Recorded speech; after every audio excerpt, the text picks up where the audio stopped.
stomach, after 9 months, that child will begin to agitate to come out of the mother's womb. If the mother says no, the mother will die in the process. These are the things you ought to know. These are the things you need to understand.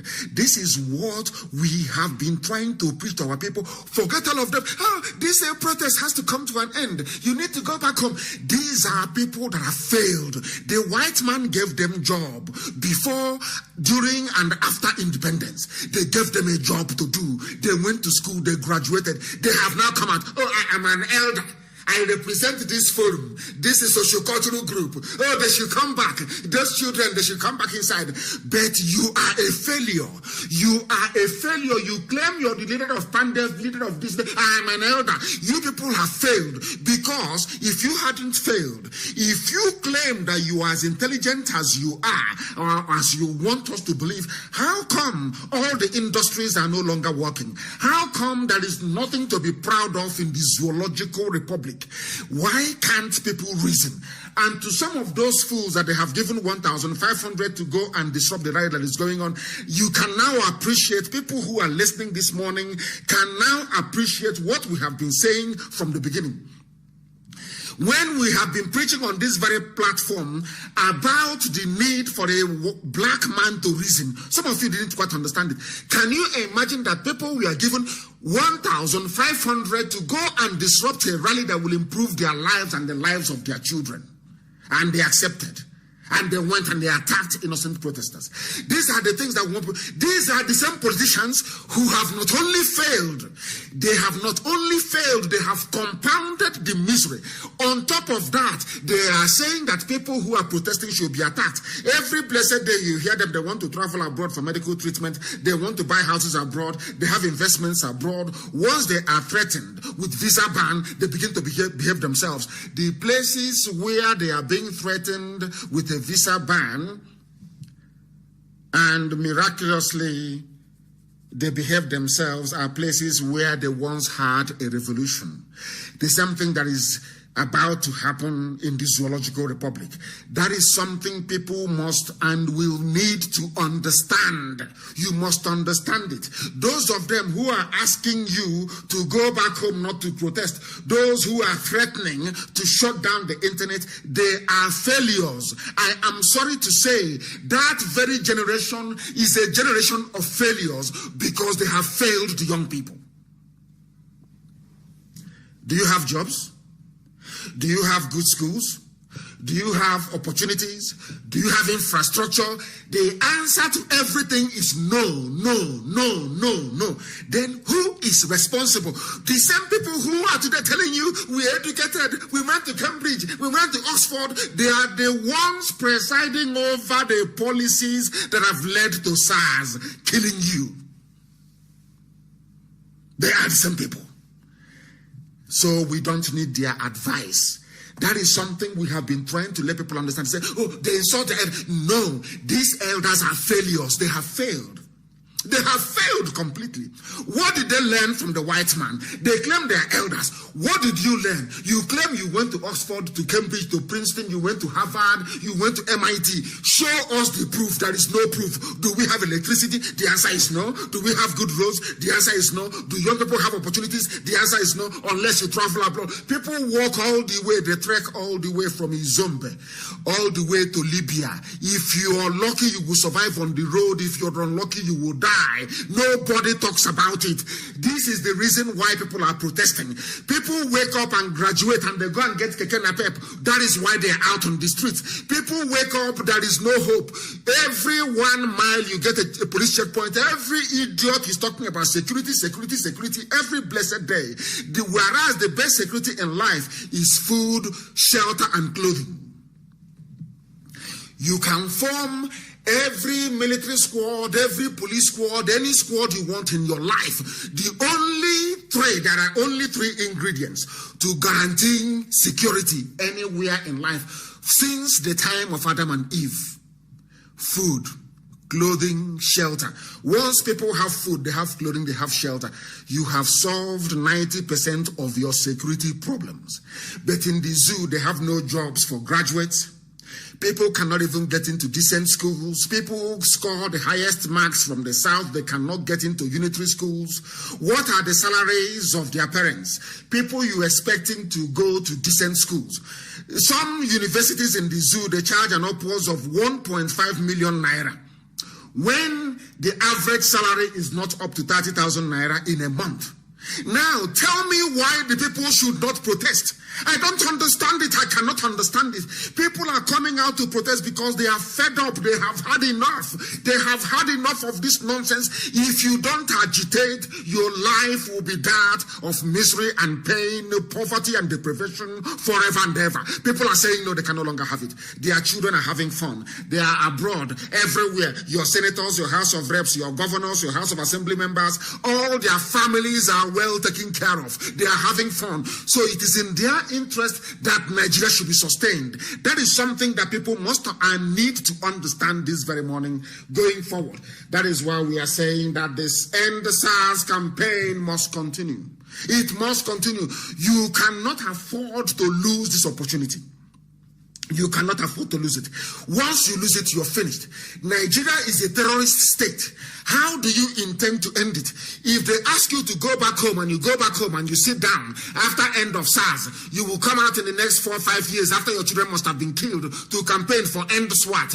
After that must have ended. Are you going to campaign separately for end Boko Haram? Are you going to campaign separately for end Miyetti Allah? Are you going to campaign separately for end Ansaru? Are you going to campaign separately for end ISIS in West Africa? What are you going to campaign? Are you then going to campaign separately for NEPA to give you light? Are you going to campaign for bridges and roads to be built? No. You amalgamate all these needs into one. That is what is happening right now. You come out on the streets and you remain on the street because posterity and history is on your side. And at the end of the process, all your demands will be met because power does indeed belong to the people. That is something we must understand. That is something we must appreciate. And that is why this very morning, later on today, and also this evening, I promised them, for disrupting our broadcast yesterday, I'm going to broadcast this morning, I'll broadcast this evening, tomorrow morning, I'll still do the question and answer. Very, very important, please. If they shut down the internet, then they will now see what is the proper revolution. Because when Britain was doing what they were doing, their intention is to enslave you. That was the clip we played last, that was on Sunday. We played that very clip. Their intention is to enslave you forever and ever. And being in one Nigeria is a cage designed to enslave you. And I'm very, very happy today that people's eyes are beginning to open. And I want to tell every protest group, wherever you are and you see, these are the same politicians telling you, oh, we will agree to your demand. These are vampires. You don't know who they are. It is in their interest that one Nigeria is sustained. That is where they feed from. Some of you don't understand. It's a very simple logic. When you have a politician going to bribe thugs to disrupt what will make the lives of the people, of everybody better, then you know what their true motives are. You will now be able to understand their mindset.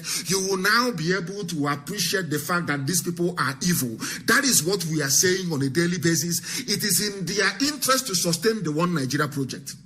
All of them from different tribes, I'm telling you the truth. It is in their interest that one Nigeria is sustained. And we are saying no to it because the more you sustain what should not be sustained, the more your life is being made a misery. That was why Britain put you together in the first place. As you're busy fighting one another, they are busy taking away your resources. It's a very simple, clean way to do it. Once you get two black people fighting, as they have always done to us all the time, oh, it is Izon against Igbo. You are not Biafra, you are Biafra. Oh, you are not. You are from the east. You are from the south. You are from the south. You are from Bendel. Once you allow them to succeed in planting the seeds of division, they will keep taking away your resources. That is why they can take our oil and gas and tell us it belongs to Nigeria. But gold in Zamfara belongs to Zamfara State. What is more valuable in this life than gold? Nothing. It is the most precious metal. In fact, the most precious mineral. But you are telling me that the oil and gas in Biafra land belongs to Nigeria. Why did they succeed? Because they succeeded in telling an Efik man, you're different from Ibibi. Ibibi, you're different from Anang. Anang, you're different from Igbo. Igbo, you're different from Ison. Oh, even Ikure that is Igbo is no longer Igbo. Even Anyoma that is Igbo is no longer Igbo. Ebanke, you're not Igbo. Igorobigoro, you're not Igbo. As we are busy discussing all this nonsense, fighting amongst ourselves, they are busy taking our oil and our gas. A very simple rules, a very simple ploy. But in Zamfara, their gold belongs to them. That is the reason why people must be on the streets. If you lose this opportunity, you are finished. If you abandon it and you go back home, you are finished. You are finished. Your life will be a misery. Some of them now that claim they are the leaders of this, no, nobody is the leader of this revolution. It is spontaneous. Nobody is the leader. Anybody who comes out now to claim their leader is looking for money, is looking for a way that he can get his own share of the national cake, and they will go back home and they will sit down.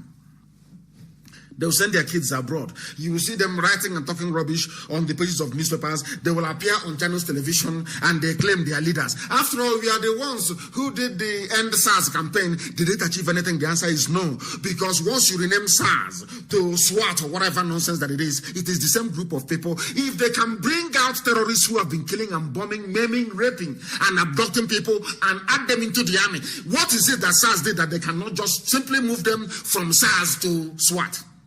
Common sense. Simple common sense. That is why people must remain on the streets until this whole nonsense is over, until they accede to the demands of the people, and the killings are continuing. They have killed people, it did not work, they now send their thugs. That is what they normally do. And these are black people. What they will now do is to push the narrative. Oh, can't you see, it is not every Nigerian youth that is against SARS. Can't you see that the protesters are being attacked? And you will have some idiots. That is why I keep saying there is something wrong with the brain of a black man. You will see some idiots, some stupid black people, they will stand up and they will say, oh no, it is time to go home. Have they not acceded to your demands? That is the way they behave. That is why they are black. That is why they are backwards. That is why people refer to them as a baboon. That is why people see black people as a set of human beings who cannot reason properly. Who cannot reason properly. You move SARS to SWAT and then you have solved the problem. Are you not stupid? Are you not foolish? You have now come out on the streets. They have killed 10 people according to Amnesty International. 10 people shot dead. So the reason why they lost their lives is so that whoever claims he or she is the leader of the movement can go and have meeting with Dangote, can go and have meeting with governors and collect money and come back and be talking rubbish. Are you telling me that is the reason why those people died? The one that died in Obomosho, are you telling me that is why the young man died? He died because for you to go and collect money and put in your pocket and say, oh no, it is now time to end this very protest. How stupid can you be? People have died, people are still going to die. That is how revolutions work. But you must remain on the streets. Once you stop, you are finished. If you are attacked by the police, you attack them back. I saw some soldiers, I saw videos and pictures of some soldiers who have now come to their senses, celebrating, or should I say, in camaraderie with the protesters. That is what we need to see. We need to see more of that. The soldiers must understand that the people are fighting for them. The police people must also understand that those who are protesting for better salary for them. They are protesting for better conditions of service for them. They are protesting for better standards of living for them as well. In other words, people must come together to show the corrupt minority, that they do not own our lives. They don't own it.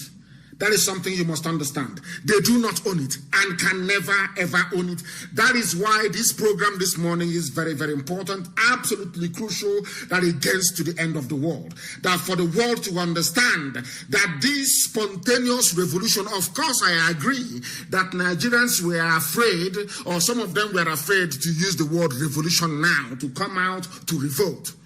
They couldn't understand it. Britain will not accept it.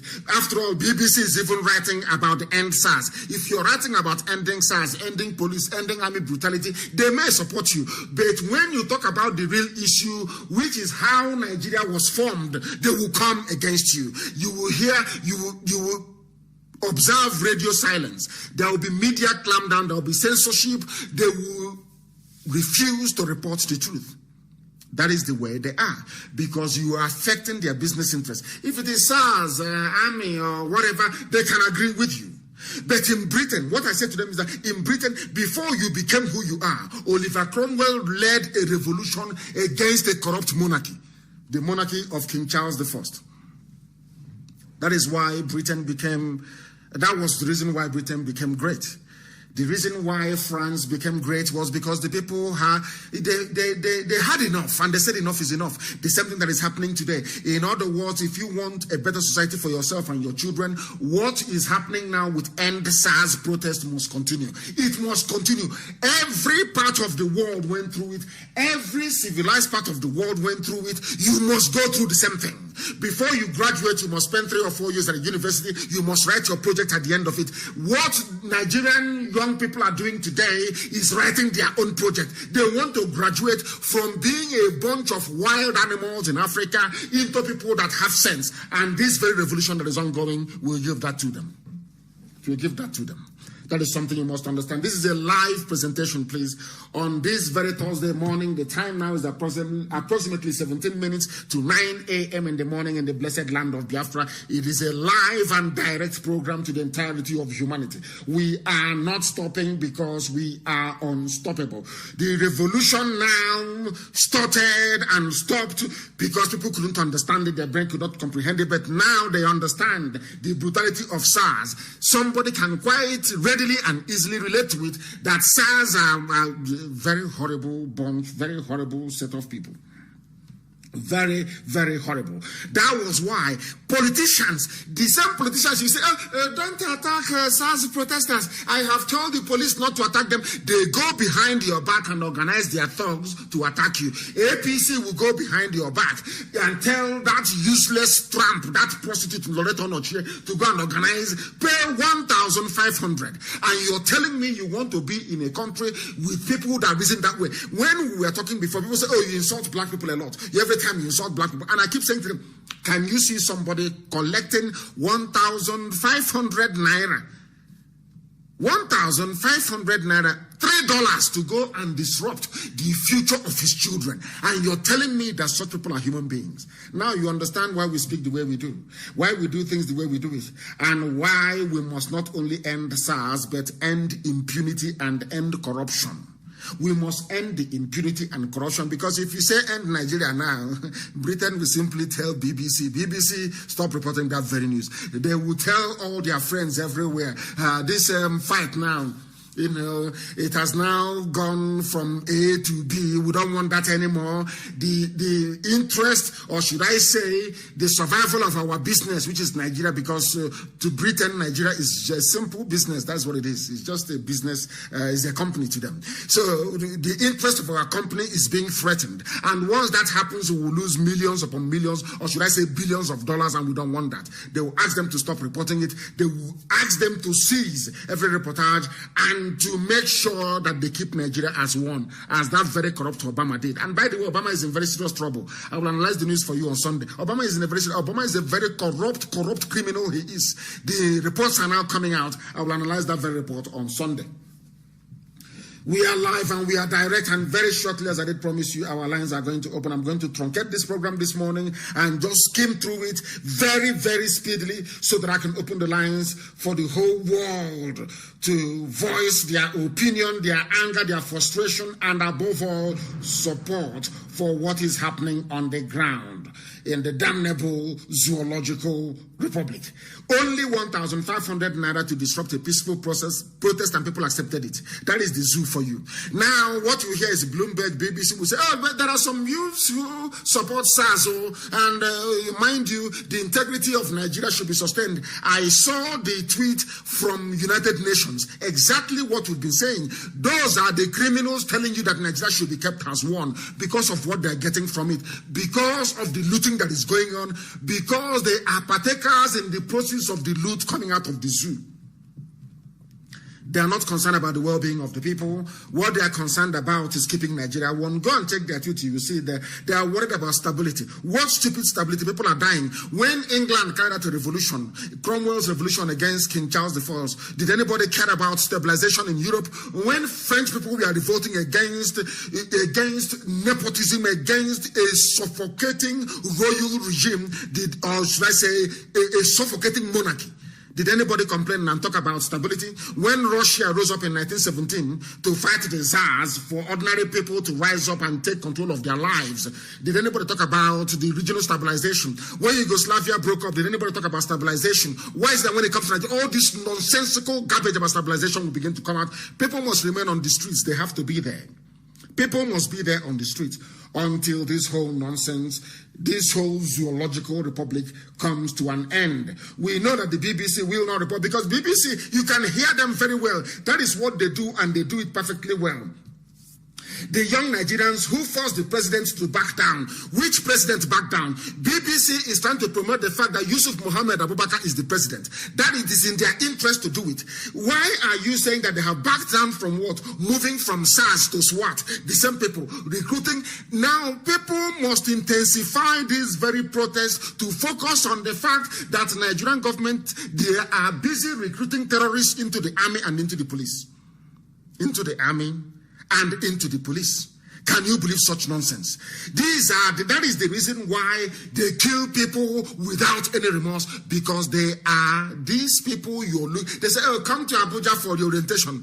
The same way they reoriented Boko Haram fighters and now integrated them into the army and into the police. Is that what you're trying to say? Is that what you're trying to justify? Can you see the way they reason?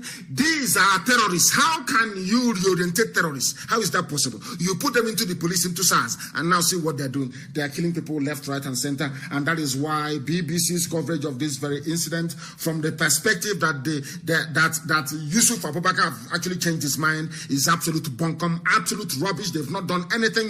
Moving SARS to SWAT is rubbish. It doesn't mean anything at all. It doesn't mean anything at all. What we are talking about is that the root cause of all these myriad of problems is Nigeria itself, and something must be done about Nigeria. Something must be done about Nigeria. IGP sets up new special weapons and tactics unit, SWAT.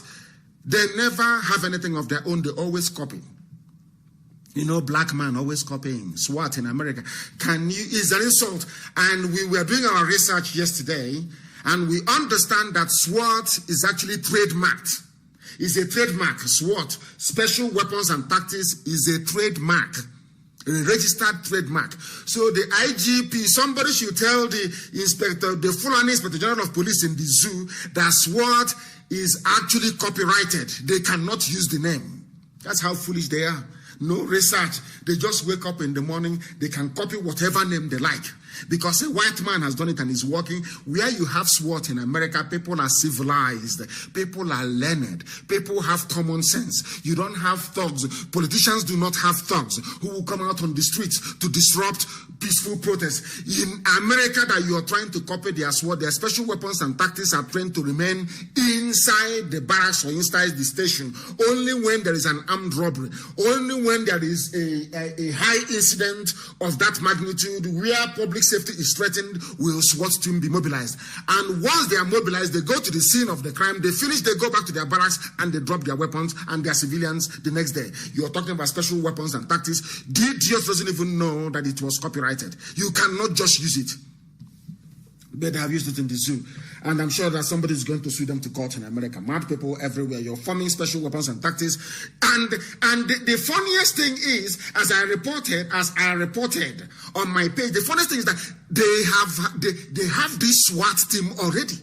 It is already existing. They have it because on September the 3rd of 2019, that was last year, September the 3rd of last year, over a year ago, the federal government to deploy, this is the headline from Janjaweed, the Fulani online newspaper, Premium Times, insecurity, federal government to deploy vehicles, SWAT team to Southwest. So this SWAT team is already existing. And who are the people in it? The same useless Fulani terrorist Janjaweed. weed. They are the ones who are there killing people. They are in the SWAT team. So SWAT team is already existing. They cannot lie. It is there on my page. September the 3rd of 2019, it was a headline on Premium Times, a Fulani newspaper, a Fulani online newspaper. So they have SWAT already.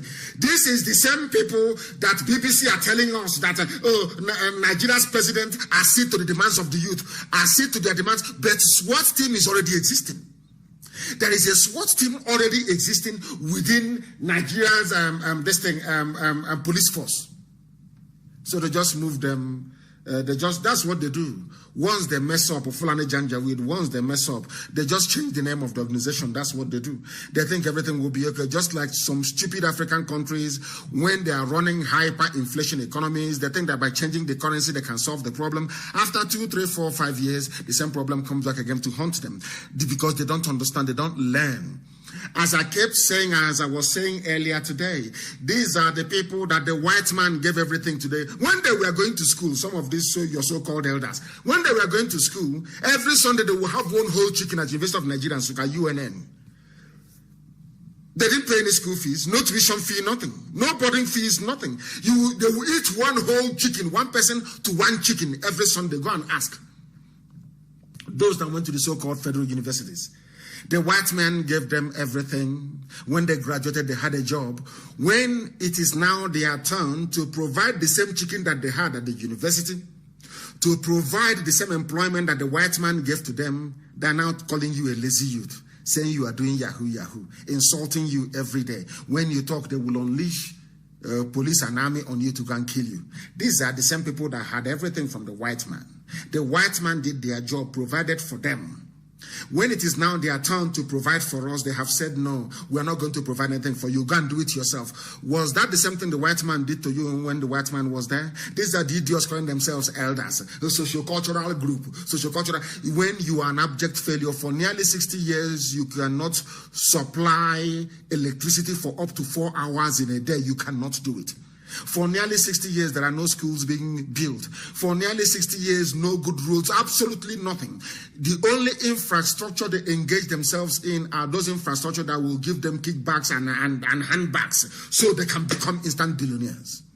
And they'll come out the next day and tell you, oh, I've been fighting for you. And you foolishly believe them because you're a numpty, because you're a fool.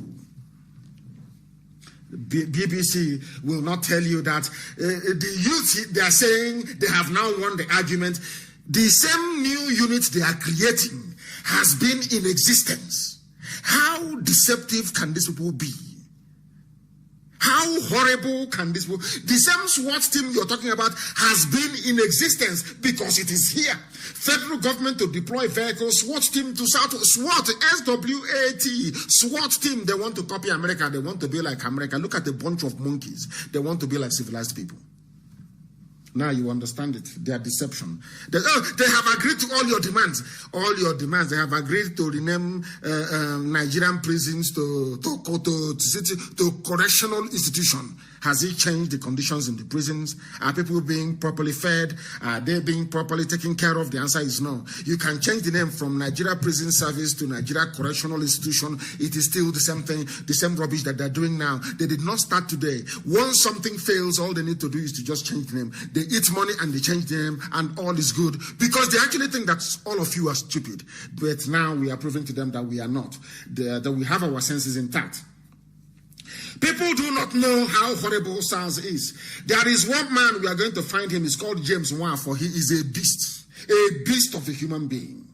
He was the former OC of SARS, the officer commanding SARS in Anambra State. He is now, Obiano is very good at appointing people who are killers. He's working with Miyetti Allah. He is also working with this James Nwafo. Responsible when you talk about organ harvesting. James Nwafo became a billionaire by selling the liver of victims of SARS cruelty, by selling their kidneys, their pancreas, by selling any vital organ inside their bodies. He's an Igbo man. He's from Ebonyi State. A very horrible human being. Do you know the funniest thing? After killing his people, Obiano appointed him as a senior special assistant. Now, there's somebody called Ilo Anya, a Miss Ilo Anya, Queen Ilo Anya. is her name. She wrote something on July the 9th of 2020. He wrote from a personal experience. And I'm going to try as much as I can to read some of the things that she wrote down for the world to understand why people are on the streets and why they must continue to be on the streets. People don't understand the depth of the heinousness of the crimes being committed in Nigeria on a daily basis. I posted a video about a man being roasted alive by a Nigerian army. Facebook covered it and said, and suppressed the post, of course, and said that people should not be able to watch this. That tells you all you need to know about these people. I'll continue to read this very piece from this woman called Queen Ilanya. The man you see on this post, who is James Nwafo. He's a bloodthirsty murderer. But before I explain further some introduction, his name is James Nwafo. He was a police officer. His highest rank before retirement was ASP. Currently, he is the senior special assistant to Willie Obiano, the Anambra State governor, on security. He's from Ebonyi State, a father, a grandfather, uncle, and brother. But that did not stop this James Nwafo from going into Okozo SARS in Anambra that must be destroyed. Okozo SARS, to be harvesting organs of his own people, to be selling to India. This very wicked. Some people are out of this world in terms of their, or should I say, the scale of their wickedness. This was the man that Obiano appointed as a security advisor because the man has experience in killing and conducting surgery, just like Joseph Mengele in the Nazi concentration camps, operating on the Jews, and they will fry the Jews. They will use the fat from their body to do soap. They will cut off their hair and use it to do wig, and use it to stuff mattresses and pillows. The same thing that obtained in Nazi Germany was the same regime that James Nwafo brought to Anambra policing, to SARS. Because I heard somebody say, oh, let us go back to state policing. Is Nwafo a Fulani man? Is Nwafo a Yoruba man? Is Nwafo a Hausa man? He's an Igbo man, but he was busy killing people and harvesting their organs. So what we need is a root and branch overhaul of the entire system. And that means the Zoological Republic of Nigeria. This queen continued to write, this very young lady. My family's path collided with him on November 2012. When my brother was arrested at Ajali is in Anambra State, my family went to the police station at Ajali and they said SARS or Kozo had taken him and arrested him with some other boys. So my parents went to SARS or Kozo. This man blatantly ever making any arrest or transfers and assured my dad that the boy wasn't in their custody. That's what they do. They arrest you, there is no documentation. Once you're arrested, you're finished. So the idiots asking people to stop this end SARS campaign. When they arrest you, they don't document you, they kill you, they harvest your organs, and they sell it. There's something happened in Delta State. We're going to come to Delta State later on. To what Okowa is doing. Okowa is trying to play the good boy of the Fulani, the same rubbish that they always do. Every idiot that comes out, he becomes a governor. They think they have arrived. They can do as they like. They can serve Fulani Janjaweed. The same thing is happening in Delta State as I speak. The same thing that this family had to go through. People go through it every blessed day. They kidnap your children. That is why people must remain on the streets. Your daughters are taken, your sons are taken, their organs are harvested and sent to India. And when you're sick, you also go to India to go and do surgery. You don't know the liver in you or the kidney in you is that of a victim of police brutality in Nigeria. You don't know that. But now you know. When we went to the police station, my mother screamed and pointed at her son, telling this man, that is my son, that is my son, telling James Nwafo, who is now working for Obiano, these are a bunch of murderers, a collection of evil people, a bunch of murderers. The mother was screaming, saying, this is my son, this is my son. This same James Nwafo ordered that my parents should be pushed back. The next day, my parents went back, and this man told them point blank that he had killed my brother, and that there is nothing that can be done about it. James Nwafo, he is still walking about alive this very day. He is in Anambra State, working for the governor of Anambra State. You can imagine these are the people that want to become president. These are the people that want you to Igbo presidency, whereas they are busy killing and harvesting the organs of their own children. These are the evil men that you have. Come and do presidency and die. You will see your death coming before your eyes. This man today is working for Anambra State government. Corporal James Nwafo is ASP James Nwafo. He was the one running Okozo SARS. I'm saying this is because of those calling for state policing. You're talking rubbish. We need a root and branch dismantling of this edifice of lies and cruelty, which is the damnable zoological republic. A man, he has children. James Nwafo has children. He has a wife, he has children, he has grandchildren. He is uncle to some people.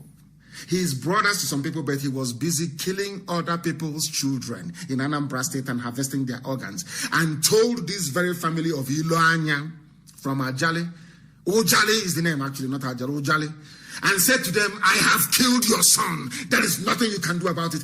This is the depth of despair in Nigeria that some people are saying, it is enough. People are losing them.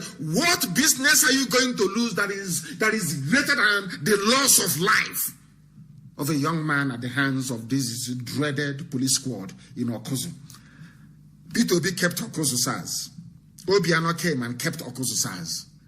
Because that is how they get rid of their political opponents. If they have issues with you, they go and they pick up your son or your daughter. They take he or she to SARS and they kill the person and they harvest the organs. In broad daylight, they tell you, I have killed your child. You cannot do anything about it. And when I talk about their own children, people start complaining. But they have children. They don't know that people can do the same thing to their own children. They have children. This is what I'm saying to Facebook. Do you understand what you are covering? By covering the zoo, by protecting the zoo, by banning people, by suppressing our posts, do you see the amount of evil you are helping to cover up? We don't hate anybody. I remember before we were preaching and they said you hate Yoruba. I say you're talking rubbish. I have relatives who are Yorubas. The same thing today that are peddling their myth that I hate Fulani. I hate Fulani Janjaweedism. I hate the Fulani Janjaweed. I can't hate you if you've not done anything to me, anything bad to me. Tell me why we must love these governors. Look at what they are doing. James Nwafo, look at what he has done told the mother to her face, I have killed your son. I work for SARS Nigeria. You cannot do anything about it. And people are asking us to go back home. Very soon, the order is coming. Let us see if they can sustain it for 4 more weeks. Because once IPOB steps in, that's the end of the game. So we want to see if they can sustain it for at least up to 4 weeks. We know they're going to bribe them because if they know that IPOB is coming into the protest in a big way, they know that it's game over. So they will go and bribe those that they claim are the leaders. That's what they always do in the zoo. The best way to conduct a revolution is not to have a leader leading that very revolution. Spontaneous uprising, spontaneous, eruption of anger should not have any leadership. Because once you have a leader in the zoo, they go and bribe the people. They are not like IPOB, they are not like us. We are unbribable, we are unbuyable. But look at the idiots, you go and bribe them and they start talking nonsense. That is why the story of this very family is very moving this very morning, and we must read it. However, lots of people, including some SARS officers, said that he was bluffing and wanted us to bring money. That is what they do. Extortion is also part of their game. So we brought money, yet he refused to budge. We sold lands and took money in bags, yet he didn't budge. When we went to the Commissioner of Police in Anambra State, as at then, this man's name is Bala Nasarawa, another Janjaweed from the north. He called Mr. James Nwafo and he claimed they had a shootout with armed robbers and probably that my brother was one of them. The brother that the mother saw Koro with her live eyes and said, this is my son. You're holding my son. Give me my son. A mother was crying, dying, rolling on the floor, begging everybody, including the governor of the state, including Commissioner of Police, saying, please give me my son. I can see my son. He's alive. James Nwafo came and said that the boy died during a shootout with armed robbers. The same boy that the mother saw in police cell is now dead. His organ frozen and on the way to India. That is Nigeria for you. People don't understand what we are fighting. Facebook, let me tell Facebook in Lagos, there is no difference between a Facebook cooperative in Lagos and those people that accepted 1,500 naira to go and disrupt the protest. There is no difference between you two. All of you took money from the government to try to protect an evil regime. evil regime. And I want to ask those working for Facebook, I want to ask those who are claiming they want one Nigeria. Do you, if you're a father or you're a mother, can you imagine going to a police station, seeing your child in police custody? The next day, the police will come and say that that same child in their custody died during a shootout with the police. So the police opened the cell door, or the boy turned into a witch or a wizard and left the prison, left SARS detention center and went to commit armed robbery. With which gun? We ask. That is the reason why some of you must reason, especially those working for Facebook. I know that some black people don't have conscience. I know that some black people, they personify evil and the devil himself. But you must understand what you're doing. You must understand what your suppression is doing. You must understand that anytime you ban somebody for speaking the truth, you are encouraging SARS to kill the next innocent victim. Mr. Balana Sarawa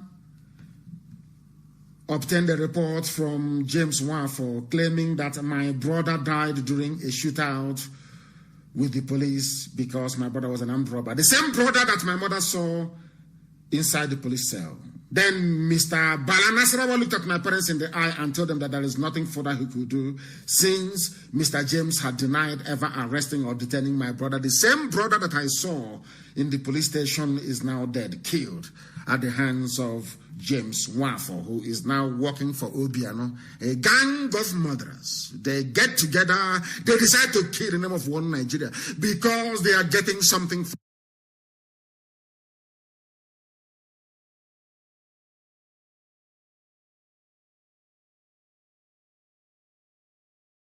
from it. The same thing that Kotma used to do when the white man was around. The same thing that Nwadishi used to do when they were around, when they appointed their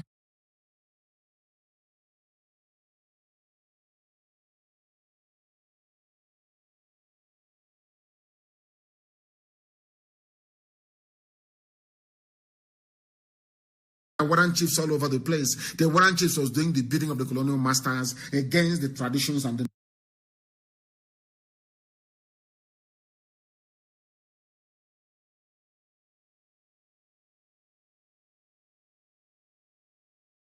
norms of his people. Very, very sad indeed. The same thing has continued. Or should I continue reading? Of course not. The same Okoso, SARS,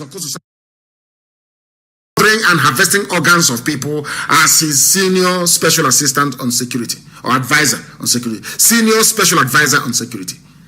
Do you understand our anger?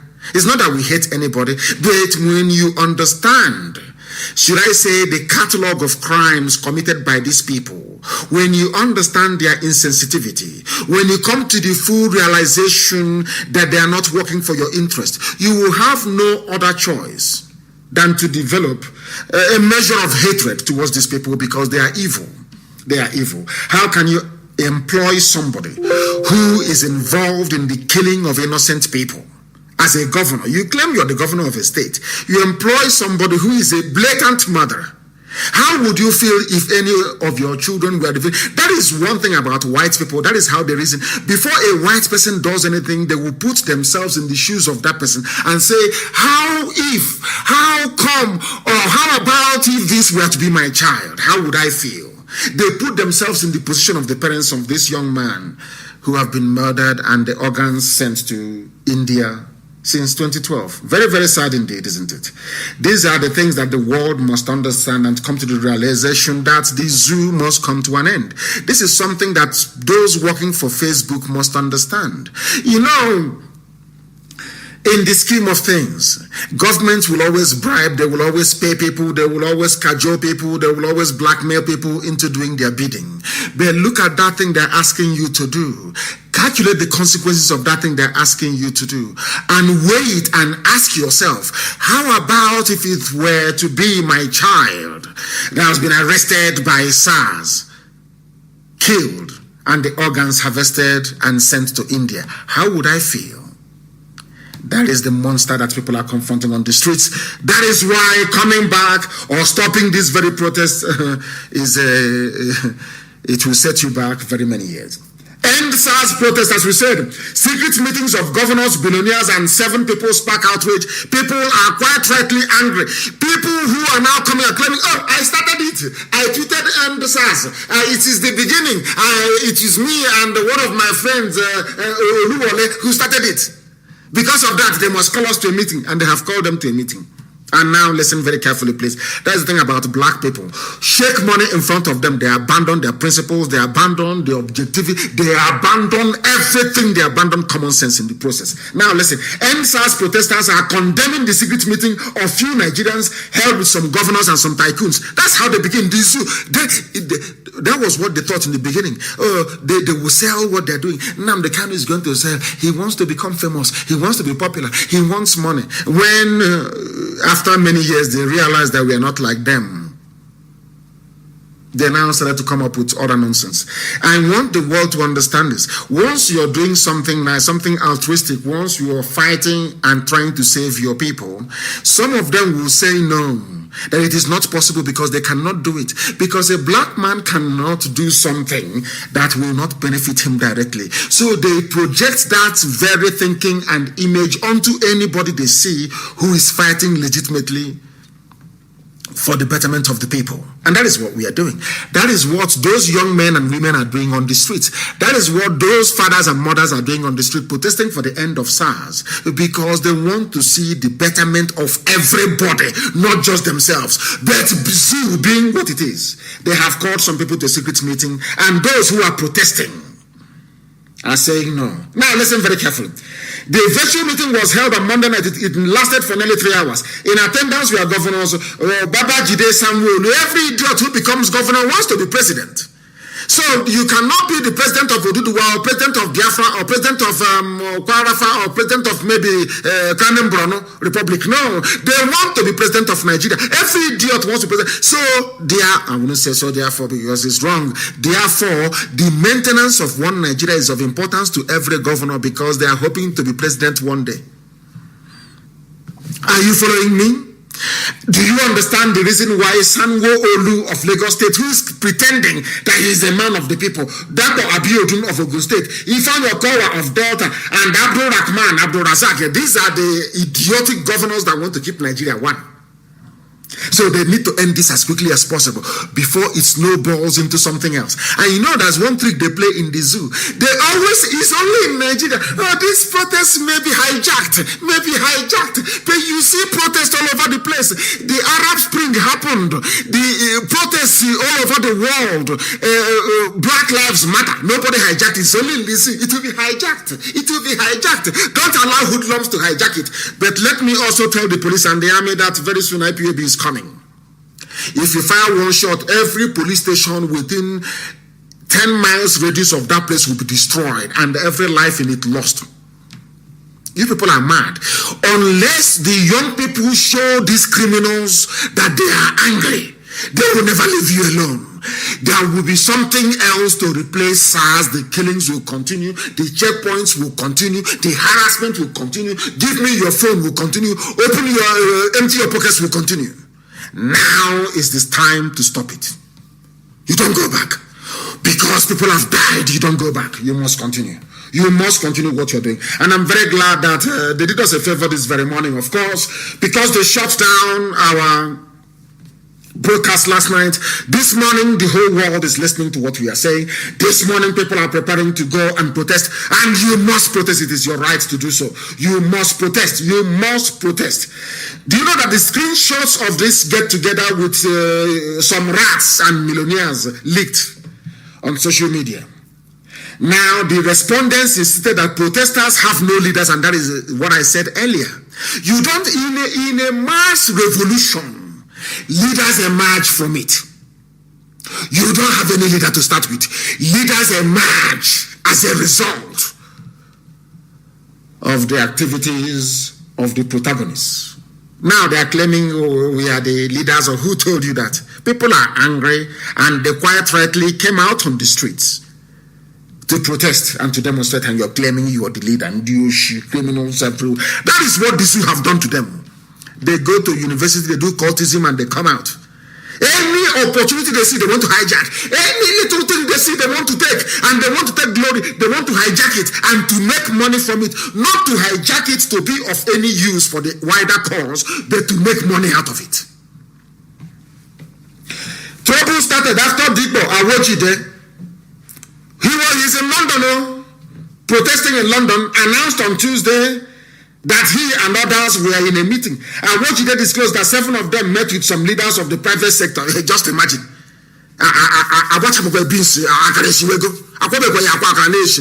Please, somebody should translate that in English for me. Beans, you know the beans they used to do akara. The beans has not even soaked. They've not removed the skin of the beans to grind it. Yet akara is already smelling. Just that somebody came out, something that we have all done in the past, to lead a protest, a mass movement, a protest in London. He was called immediately. Governors are calling you, millionaires are calling you, and he abandoned everything he's doing. He went to go and have a meeting with governors, hoping that money will come out of it. That is how they behave. That is how a black man behaves. Oh, throughout all the Black Lives Matter campaign in America, did you hear about anybody having meeting with Trump and Bill Gates and Elon Musk and Warren Buffett in order to stop it?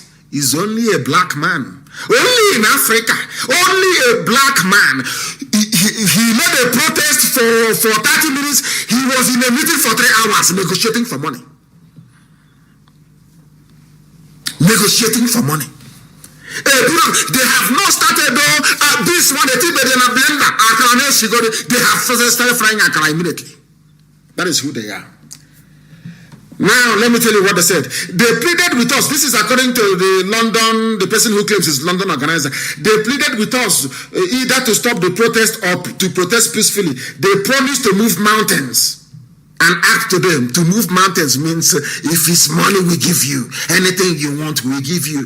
Okowa wants Nigeria to continue. He's the governor of Delta State. All the state allocation security budget is going into his pocket. His children are abroad. Everybody's living large in the Okowa family. All these governors, everybody, they want Nigeria to be one because they are benefiting. Their family is benefiting from it. Some of you don't understand this, but we are here to make it very clear to all of you, that you may appreciate the enormity of the task ahead of you. They gathered together. Very, very sad indeed. Only in the damnable zoological republic. That was why I issued a statement published by every major newspaper in the damnable zoological republic, asking them not to compromise. Vanguard carried it, a lot of them carried it. Don't compromise. IPOB leader Kanu tells you must not compromise. Forget all those idiots. In Biafra, we had it. People saying that Biafra this, Biafra that. They gave them money. They started building hotels, and they forgot about the movement. Once every 8 months, Mustafa will prod the idiot to come out and say something to confuse the gullible that is still interested in the fight to restore Biafra. When it's a lie, he's busy building hotels. The mountain is in front, and he's resting. And I asked them, why are you building hotels? A hotel in Ariji. Imagine, what are you doing with hotel? If you claim you love your people should also love you. Anything you want, they will do. If you want money, if you want to be chewing gold and diamond every day, Biafrans will give it to you. Go and get them Biafra first. The idiot is busy building hotels. And a human being will rise up and say that this is a freedom fighter. A hotelier building hostels and hotels. That means you don't believe in what you're fighting for. The same thing is happening in the zoo, and that was why I warned them. You must not allow this mentality to creep into your head. I'm going to play something for you. One of them appeared on Kakaki on AIT talking rubbish. Hear what this young man has to say, and you understand that a black man has a problem. Consistency is their problem. They are never consistent. Before you come out to lead the people, you must give your life to God Almighty in heaven. Listen, please. These are the so-called revolution people. Look at the idiot. Listen, please. Listen. Things there, but the extract of the 5 that the public, brought out was also considered that look, this is what the public has released outside what the NSAS Reform Police NG advocacy has sent to the government. we want you to adopt all these things without questions. And the idea adopted. And yesterday, it was confirmed that the presidency adopted every single thing as demanded. So this has been done. Protests are still on. And there are elements that are saying people must remain outside regardless. I do not have a problem with the antitrust thing. Government have failed us several times. I am not an amoral gripe of the president or of the political party, ruling party today. Listen. I have been criticizing them. But I also must understand that we must draw the line somewhere. There are people whose businesses are collapsing. This typical black man, his name is Awosanya, whatever his name is. He's typical black man, black. We must draw the line somewhere. Are you drawing the line? Have you gotten to the finish line? You're running a 100-meter race. After running for 20 meters, you now draw the line and end it yourself. Whereas the end line of 100 meters is nearly 80 meters away. Do you see how they reason? It was because of people like this that I issued the statement that protesters must continue. You don't have any leader. The only leader you have is those list of demands that you have made, and they must be met. And the idiot opened his mouth and said, there are antitrust issues with, you know that the government is not reliable, you know that they cannot be trusted. They have ended SARS 4 times in the past. You also know that the SWAT team that they claim they are going to form is already in existence. Already. Yet you want people to stop protesting. Do you see? He's one of those now that had meeting with millionaires. Now he's smiling. He's now a good Nigerian.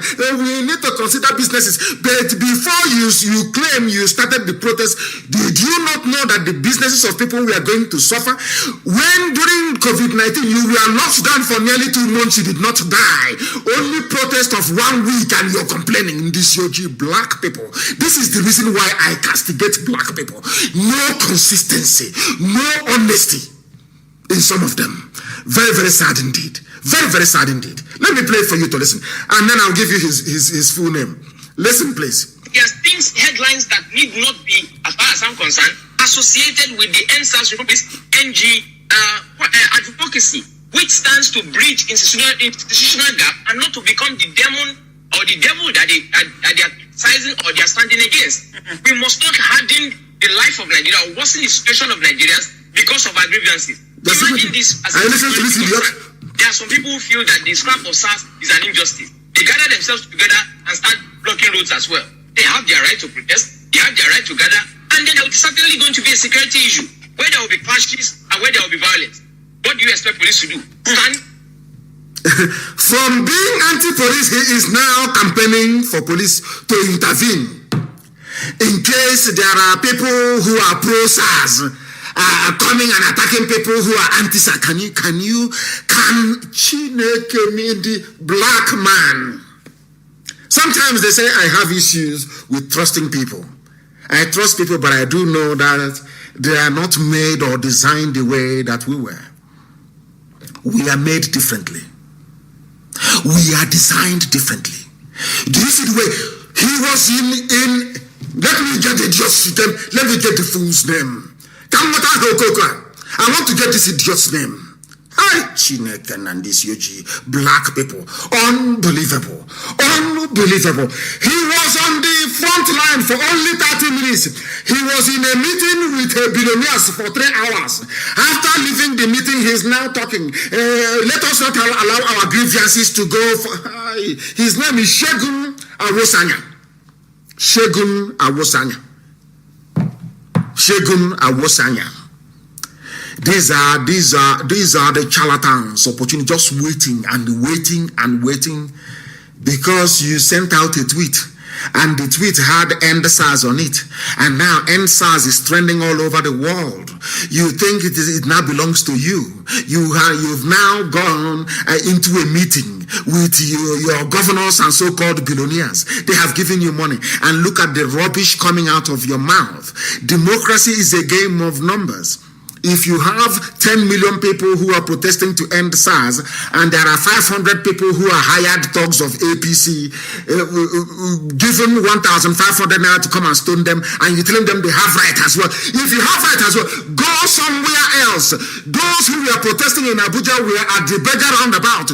Those protesting, those who claim they are pro-SARS could have gone to Ashokoro, go to Asorok and stay somewhere else. But I know why they brought them. They brought out all these anti-SARS people or anti-end SARS people in order to stop people from marching to Asorok and demanding to see Yusuf Mohammed Abubakar face to face. That was why they brought them out. But by the way, they are in the minority, a very insignificant minority. That is the zoo for you. This young man, Awosanya, knows very well that the same way they changed the name from NEPA to Zito PCHN, it has not stopped the darkness from enveloping the zoo every night. Changing SARS to SWAT will mean nothing. But he doesn't understand it. But he's educated though. He's a learned man. He's an intellectual. He opened his mouth and said there are trust issues with Nigerian government. The same idiot saying there are trust issues opened his mouth again to say the other people protesting to keep SARS, they also have their rights too. When Marie Antoinette and Louis the 14th, King Louis XIV was overthrown in France, there were those who were pro-monarchy. When the Romanov family was kicked out of Russia and killed, in fact they were killed, the Romanovs, the Tsar, there were people who were pro the Tsar.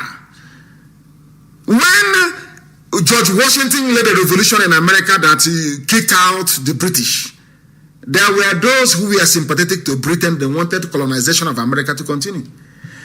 Even when Nelson Mandela was fighting to end apartheid, Mangosuthu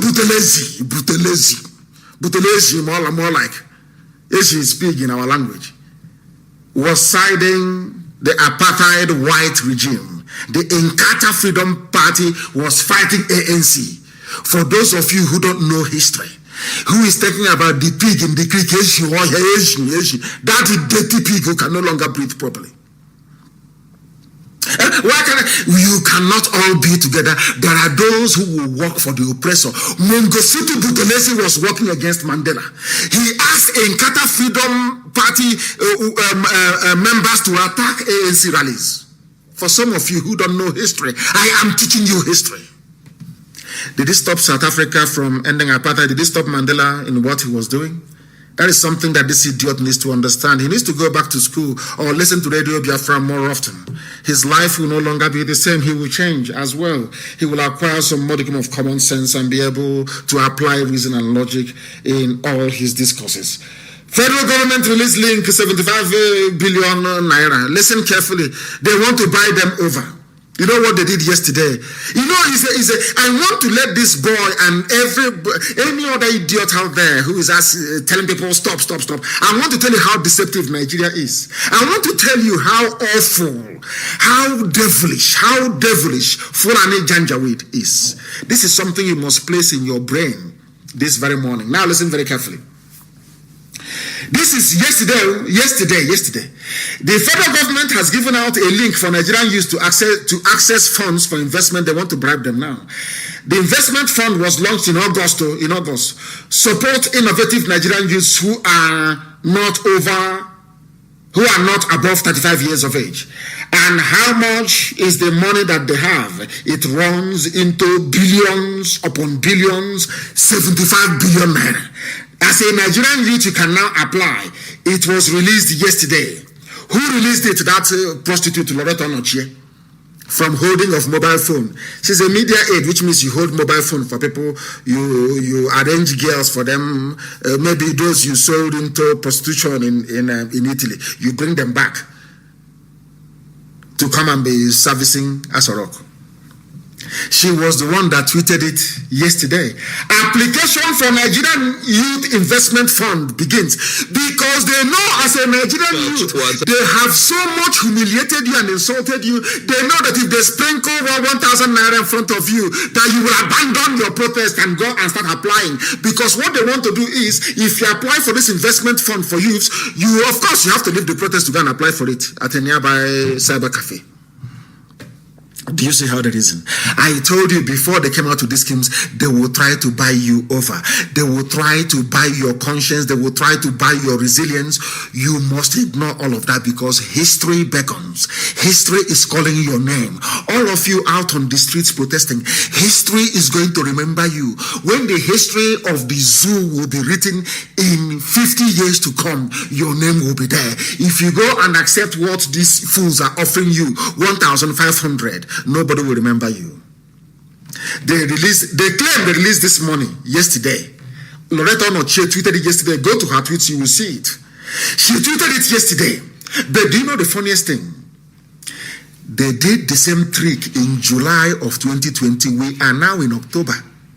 The same thing is asking you to go and do. I want everybody who is in support of this Janjaweed regime in the zoo to appreciate what I'm saying this very morning, because the time now is 9:31 a.m. in the morning in Biafra land, 29 minutes to 10 a.m. in the morning in the holy land of Biafra.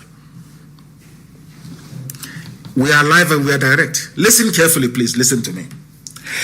This same investment fund that has Oroku released yesterday has been in existence already. The same thing with SWAT. How can anybody trust this type of people? These people are so dishonest. They are dishonest. They are dishonest.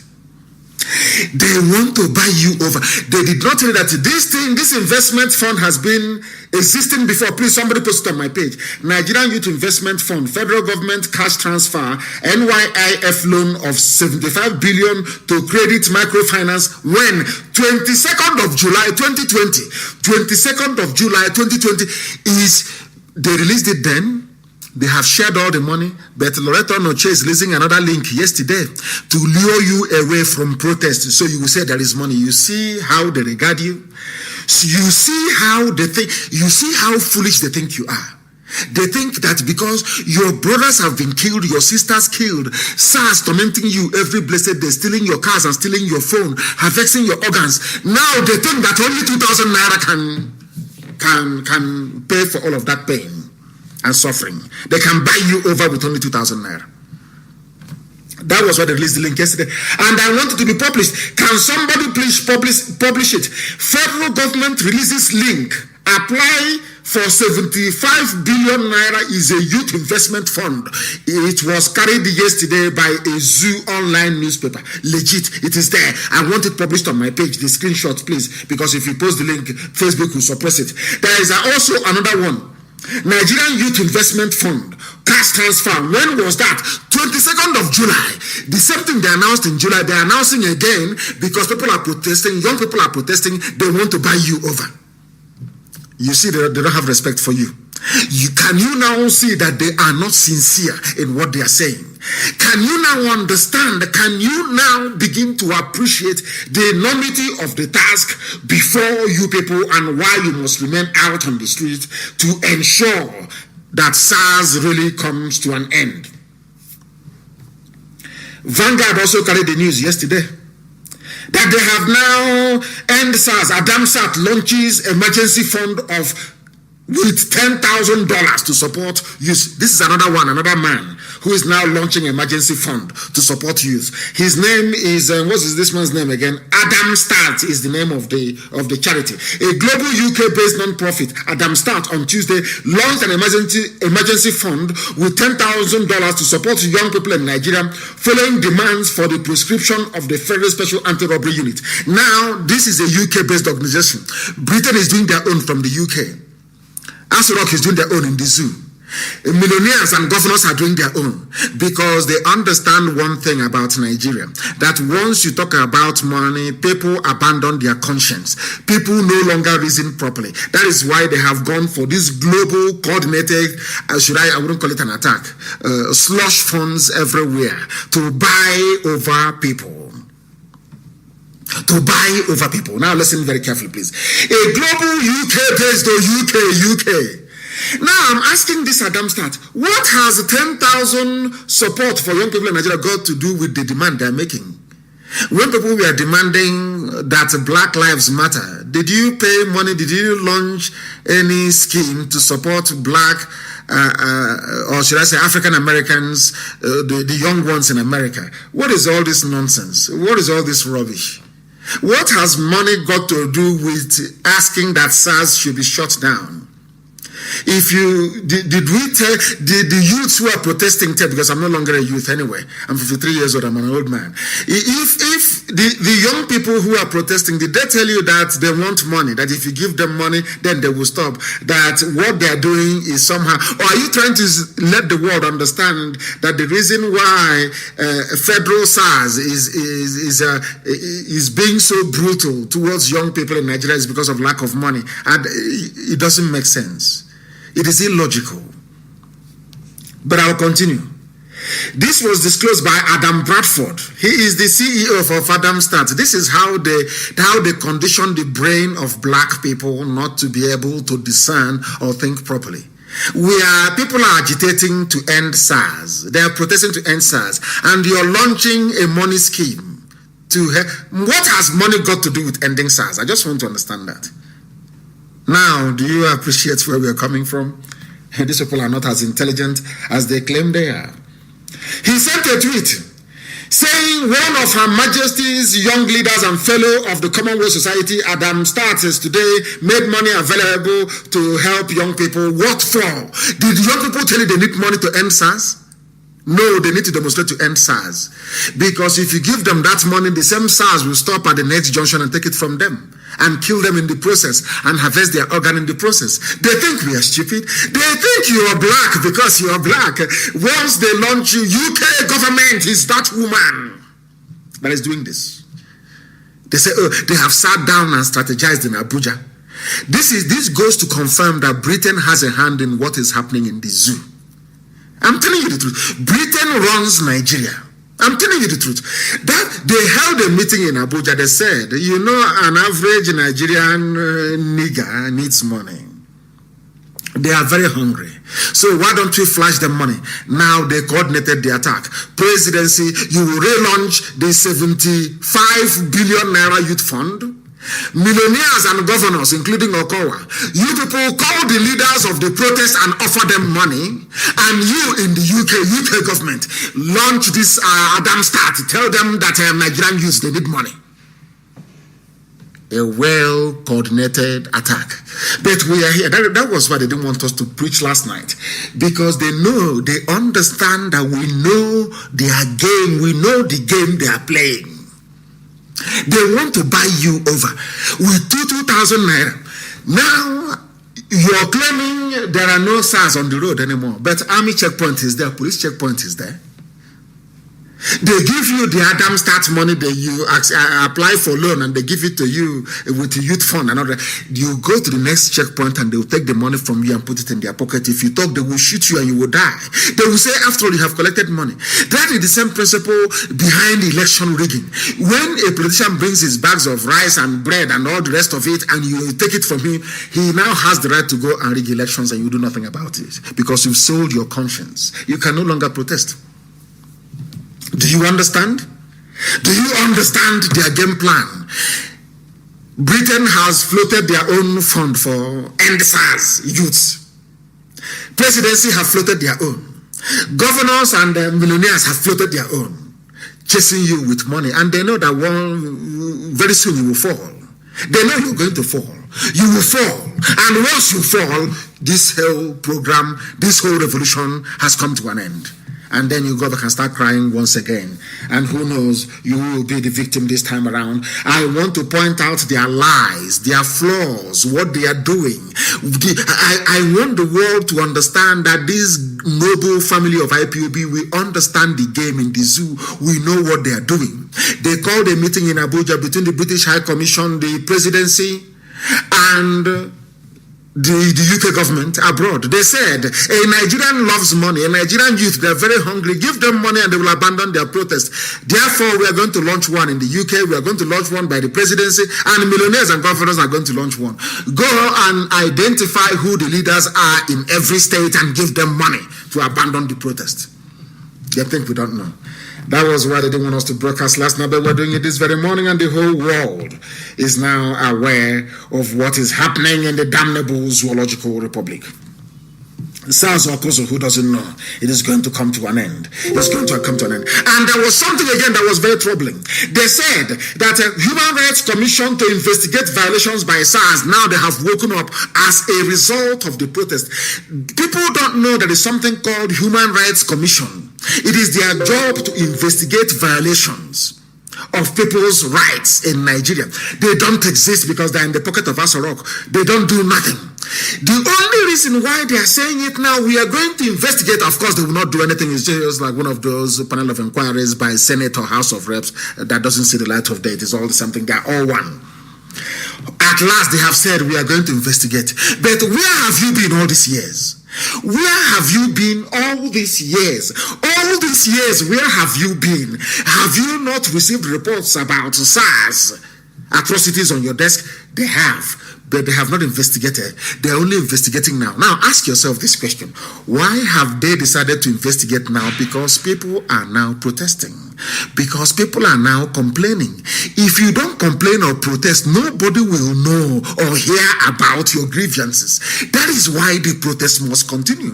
They have not investigated the SARS atrocities for very many years. It's only now, for the very first time, why have they said, or why have they come up to say we are going to investigate? Because people are now out on the streets protesting. That is why you must remain on the streets. That is why the protest must continue. The protest must continue. It doesn't matter what they do. It doesn't matter what Facebook and their likes do. It doesn't matter what the agents of Janjaweedism do. It doesn't matter what the UK government is doing by floating this stupid, ridiculous fund of $10,000, which is nothing anyway. It doesn't matter what Asorok does by floating or refloating 75 billion naira worth of grants to youths. It doesn't matter what their governors and their millionaires do. You must remain resolute. You must remain resolute. Once you go in, it is over. Once you go in right now, it is over. We are at the crest. We are riding a crested wave of new beginning. Don't allow it to slip through your hands. Very, very important indeed. Very, very important indeed. And this End SARS campaign that is coming from the south, it is now also infecting the north. We are worried over Buhari's silence to call for sack of service chiefs according to northern elders, and they're going to also protest. And somebody wrote very cleverly and responded by saying, you don't look for the dead amongst the living. People are worried over Buhari's silence because Buhari is in a grave in Saudi Arabia. He is going to be silent forever and ever. The person you're saying is Yusuf Muhammad Abubakar. That's his name. I told you when Jubril left, I told you that Jubril is gone. The new boy on the block is Yusuf Abubakar Muhammad. Even Shekau knows his name. Go and watch the video. In fact, I want the video posted this morning. If it's not posted after this program, I'll post it myself. I want the world to go and see what is happening. I want you to open your eyes. Even in the north, as a result of what is happening in the south, even the north are now beginning to wake up. Forget the destruction stories about thugs attacking people who are protesting. That is a ruse organized by politicians. That is the way they are. They want to sustain one Nigeria, and as a result of that, continue their looting spree, their criminality, and their Janjaweedism. And we are going to put a stop to that. You go grab them and put a stop to it, not man, of course. We are worried over Buhari's silence to call for sack of service chiefs, northern elders. They are now asking Buhari to listen to the voice of reason before it is too late. Say women and children are suffering in large numbers in northeast and northwest. You people brought Boko Haram, didn't you? You brought Janjaweedism. You brought ISIS in West Africa. You people, the same north who are today complaining, they are the ones receiving largest share of aid from EU, from US, for a problem that they themselves created. And I have said to President Trump, if you can stop giving money to California, because you know that some people there are the ones setting up the wildfires. They use accelerants and they start burning everywhere because they want federal aid. And Trump said, no, I will not give you any more money. Trump should also say no to the northeast and northwest, because they are the ones that brought Boko Haram and insecurity. It is them. I don't want people to absorb this present regime or absorb the Fulani of the blame of insecurity in Nigeria. It was the Fulani that brought insecurity to Nigeria, not anybody else. They brought Boko Haram, they brought banditry, they brought ISIS in West Africa, they brought Miet Yala, they brought Ansaru, they brought Al-Qaeda in the Maghreb. The fault lies with them. And they are the ones in government.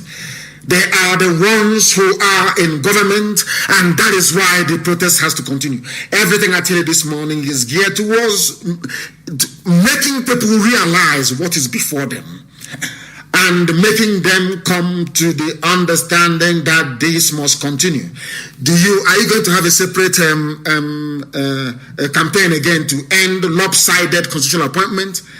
When Garabashehi was talking the other day as we played, you saw him lying through his teeth. Somebody from the Bar Association or the Bar Association have written to the zoo asking them how about the appointment of all these people. Maybe I will do the analysis on Sunday. I am going to allow some of you to place your calls this morning. I will take it, and I want you to encourage those who are about to go out to protest, those who are already protesting, and to give whatever support you can to make sure that this very effort is sustained on the ground. Because the Fulani Janjaweed regime in Asorok want to bring this whole thing to an end, and we are saying no to it.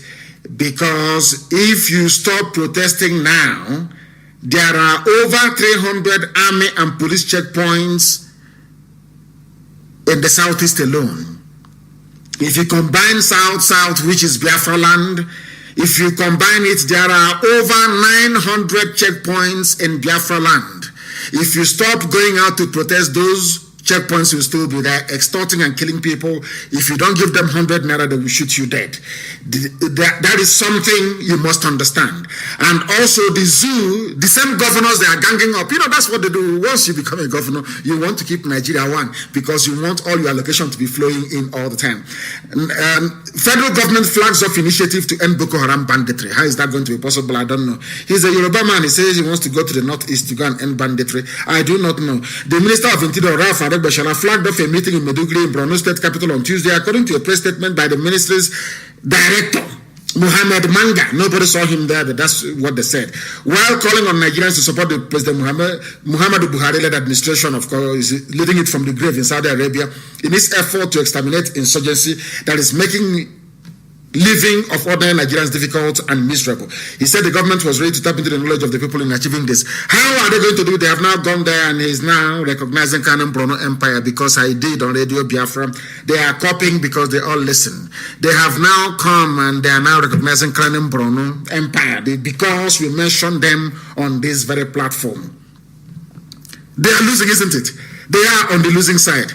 And right now, I am going to open the line. Please listen very carefully. I will not mention this line more often. Please listen very, very carefully. And I can assure you, even tomorrow morning, we are also going to be on Telegram as well, that more people may be able to join us. We understand this morning that Buratai is threatening demonstrators. Hi, Chineke miye, I am praying. Nigerian army remains resolute to the peace and stability of the nation. They are threatening to bring out the army. And I'm telling you right now, once they bring out the army, IPOB will go out on the streets. I can assure you of that. My goodness, that's what they do, threat all the time, Fulani. That's the only weapon they have, is to threaten people.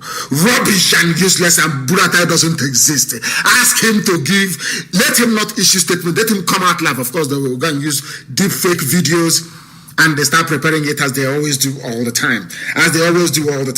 He is talking nonsense. This is a game. We want all subversive elements. They can do nothing. They cannot defeat Boko Haram. You cannot defeat the entire youths of the South and the Middle Belt. You cannot do it. You are talking nonsense. You cannot do it. They have used money, did not work. I know that's what they're going to do. They will try money. If money doesn't work, they will use stress and intimidation, and that's what they're doing. It's like, you can't do nothing. You cannot do nothing. I repeat, you cannot do nothing. What happened to you in Enugu will happen to you again. If you come out and you mobilize against innocent people, you will die in your barracks. You will die in your police stations. Try it and see what will happen to you in the area. Our lines are open, but I want to announce the number, please. Those of you who are calling should please give us some time. I want to announce the number, please.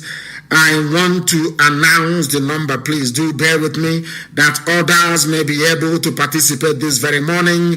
The zoo is crumbling. They're afraid that IPOB will come out. And once we come out, you know it is over. That is why they are talking their usual nonsense, talking their usual crap. If you don't know, you will panic. You will say, oh, the army, who is the army? Were you able to defeat Boko Haram? Have you defeated Miet Yala banditry and terrorism? Nothing. You have nothing. We are the people. The people have spoken. There must be a change, and that change must happen now. And they're not going anywhere. You're talking rubbish. Your mates in Mali tried the same thing. They tried to use intimidation. I know that Britain is advising you, give them money. If they refuse, bring out the army. As I warned you earlier, BBC will not talk, no world media will talk, but I am assuring them, if you mobilize your army will die on the streets. We assure you of that. In the area, you can kill them in Yoruba land, you can kill them in the Middle Belt, or maybe in Abuja. If you try that nonsense in Biafran land, the news the world will hear tomorrow morning will be of a different one altogether. I have told you, we are prepared for you. We are prepared for you, and we are waiting for the right time. Try that nonsense in our land. Go and bring out your army to shoot innocent young protesters, and you will see what will happen to you. We will catch you with our bare hands and drink your blood. Useless idiots everywhere. The number to call this morning is +44 79 51 278 705. I repeat, +44 is a UK number, +44 79 51 27 8705. And as always, we are also on Skype, IPOB 2020 at outlook.com. For Skype, it is IPOB 2020 at outlook.com. This is our first caller this morning. Your name, please, and where you're calling from. Please go ahead. Mazi Nnamdi Kanu. Hi, good morning, sir. This is Jocelyn. I'm calling from UAE. From UAE, Jocelyn who? Jocelyn Noah. Thank you very much. Please go ahead. My name is Jocelyn Noah. Go ahead. Yes. I actually been following your broadcast. It's a good thing that it came on this morning, even though you were disrupted yesterday by Facebook. Just to make my own contribution on what is going on in Nigeria right now. My only just to congratulate the youth for coming up and for coming out to protest. This is actually it's a long due, an overdue protest, which is actually going on right now. They are doing the right thing. So what they can do is just to remain focused, because you already said it that they are going to throw in money and they want to build and then get them off the street. There are so many things right now they can actually demand for, not just the end start alone. There are a lot of things they can demand for. So this is the right opportunity they've got. It's a golden opportunity that if they decide to let it go, that means it might not come back again. So many people want to cash in with this opportunity, but let them remain focused. We might not be there with them on the street, but they are the only one that can fight this fight, because we cannot come back and do it. We are the one feeling the brunt and the brutality back home in Nigeria. So this is what we are supposed to do. We are solidly behind them. In any way we can preach this, gospel, we continue to do so. By sensitizing the youth. The social media war is a very strong media. It's a very strong is a very strong media that we can use to actually, reach out to people. Without this social media, without you talking, they wouldn't have known what is going on. So this is actually reaching the grassroots. It's hitting them very hard, and they should they should just hold them to what is going on right now and demand for if they can go ahead and go to the Aso Road, they can do so. They can march on to that Aso Road. They shouldn't let them be. They shouldn't let them intimidate them and make them succumb to their pressure and to their intimidation. They should not allow that because they've got the power. They've got the power as you. They've got the power. They've got what it takes, to bring down that nation. Thank you very much. We can say right now. Thank you focused and resolute. Of course, they must remain focused and resolute. And thank you for your call this very morning. Thank you very, very much. I shall attempt to take some calls from Skype as well, but do not forget, please, that our normal question and answer comes up tomorrow morning. We are not stopping that. I will also come this evening to continue our broadcast. I must come on air this evening. We must encourage those who are protesting. I am coming on air this evening as well. I took this very call, and yes, I have a caller on WhatsApp. Please, your name and where you are, if you may.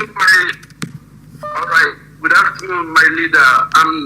I'm calling from Philippines. My name is Chukwemeka Anyika, and from Ugwaba, in Ojeriva, in Enugu, Biafra land. Thank you. Go ahead. First of all, I want to thank you.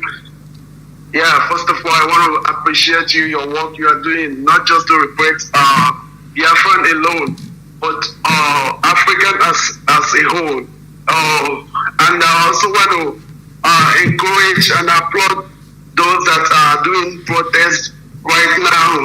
But actually, it is, I think, the best preferable protest is in Nigeria, because once Nigeria is in, all those answers will follow all of them, because the main problem is Nigeria, because Nigeria is not created for the indigenous people in that contraption.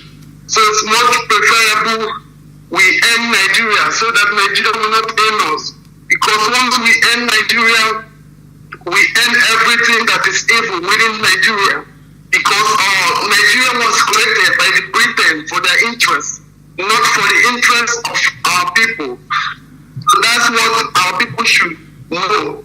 I don't know why sometimes we Africans are just fighting ourselves to retain a contraption created by the Britain for their interests.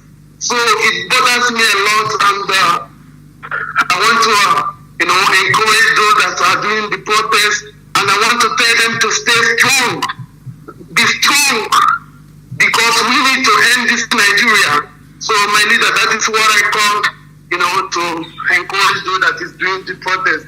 And I thank you so much, my leader. We are here in Philippines, and we are doing our best. We even went to British Embassy last 2 weeks to protest against the end Nigeria here in Philippines. Very good. Thank you, my leader. We love you, and we love what you are doing.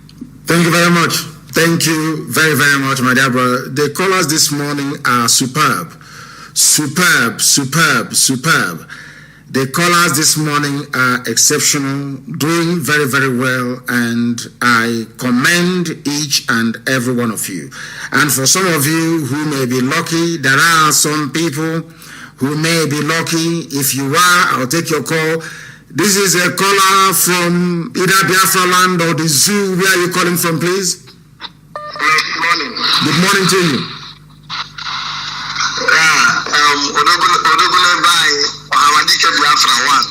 Thank you. What is your name and where are you calling from? Your name and where you are this morning, please. And you go straight to the point you want to make. Go ahead.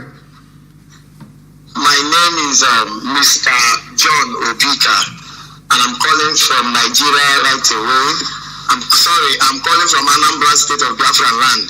Yes. And I really want to encourage our youths for coming up to protest on the streets.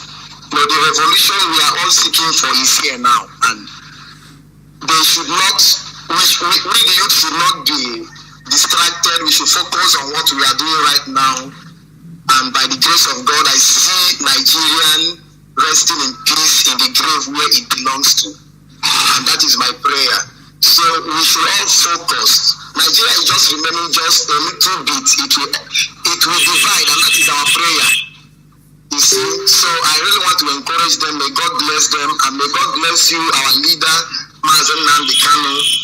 So nothing will happen to you, sir. You say? Keep going power. You say, thank you very much. I have another caller on the line. This caller, give us your name and where you are, please.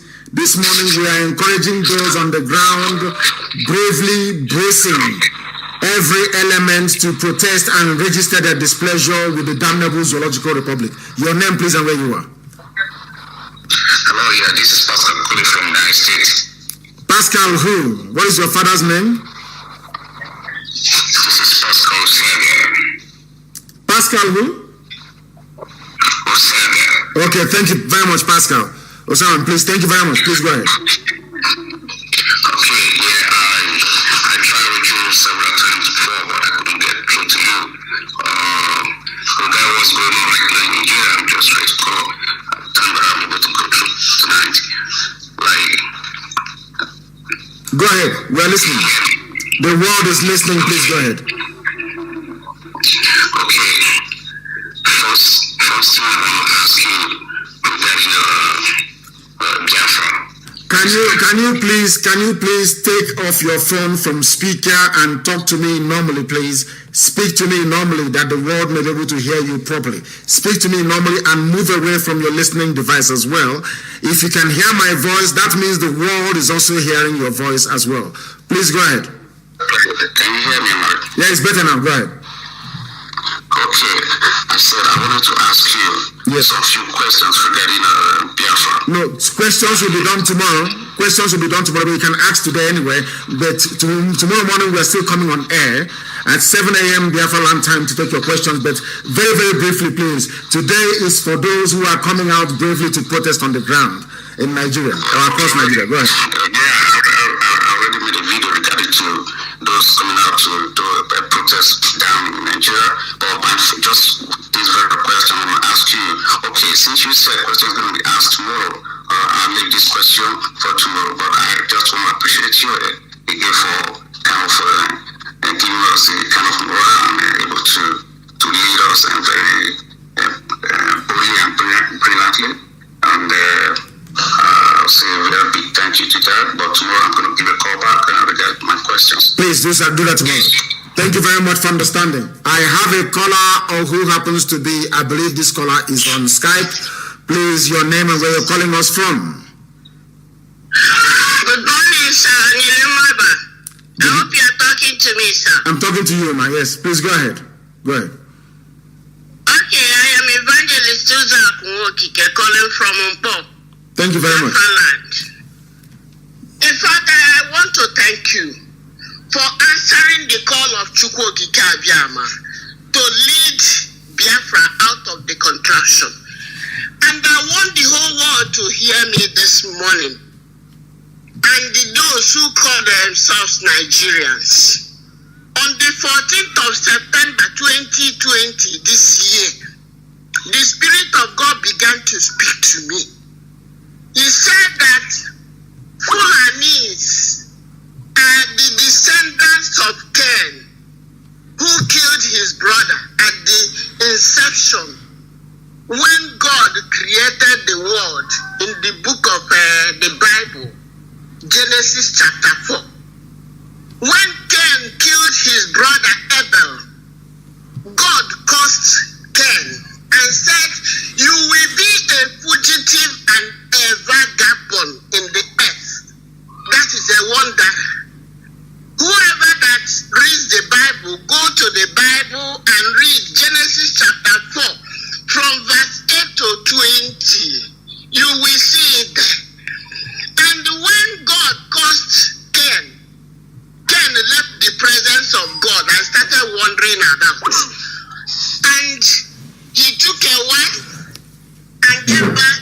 And then the children were subjected to wandering. They don't have any place. They don't have any country. They don't have any portion assigned to them. they are wanderers.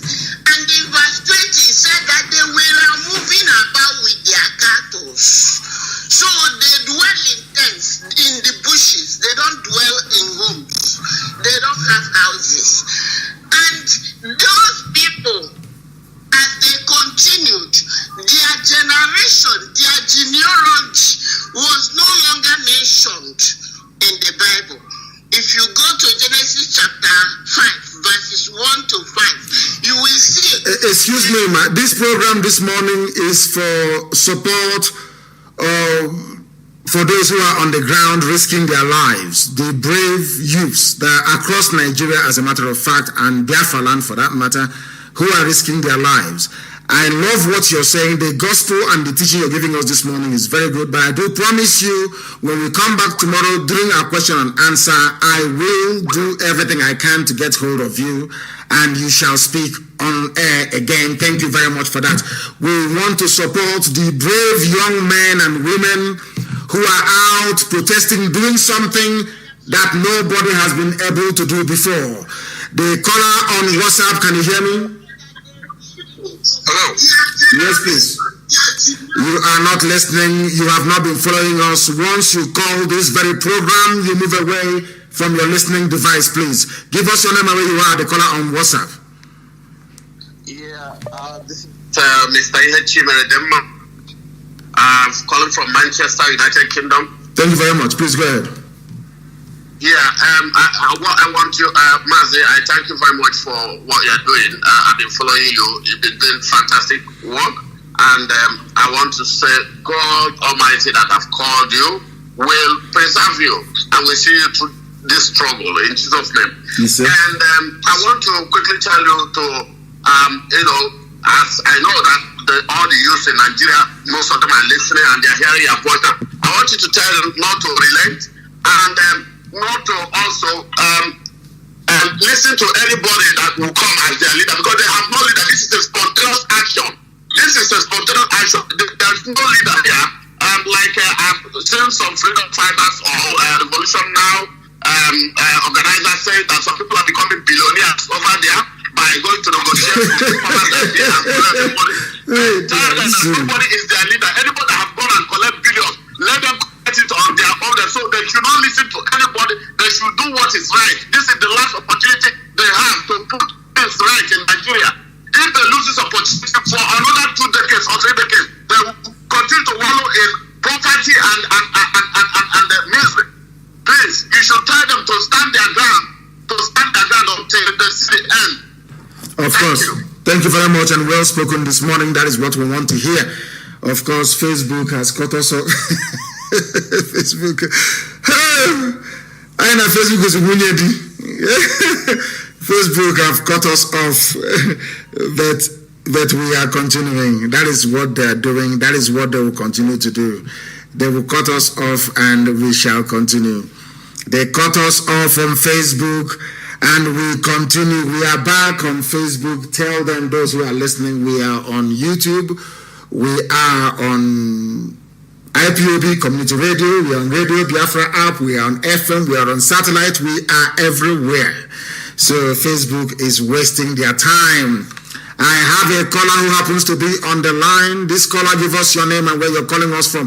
Everything is about SARS and end SARS now, please. Zoo, as always, no network. The caller on the line on WhatsApp, can you hear me?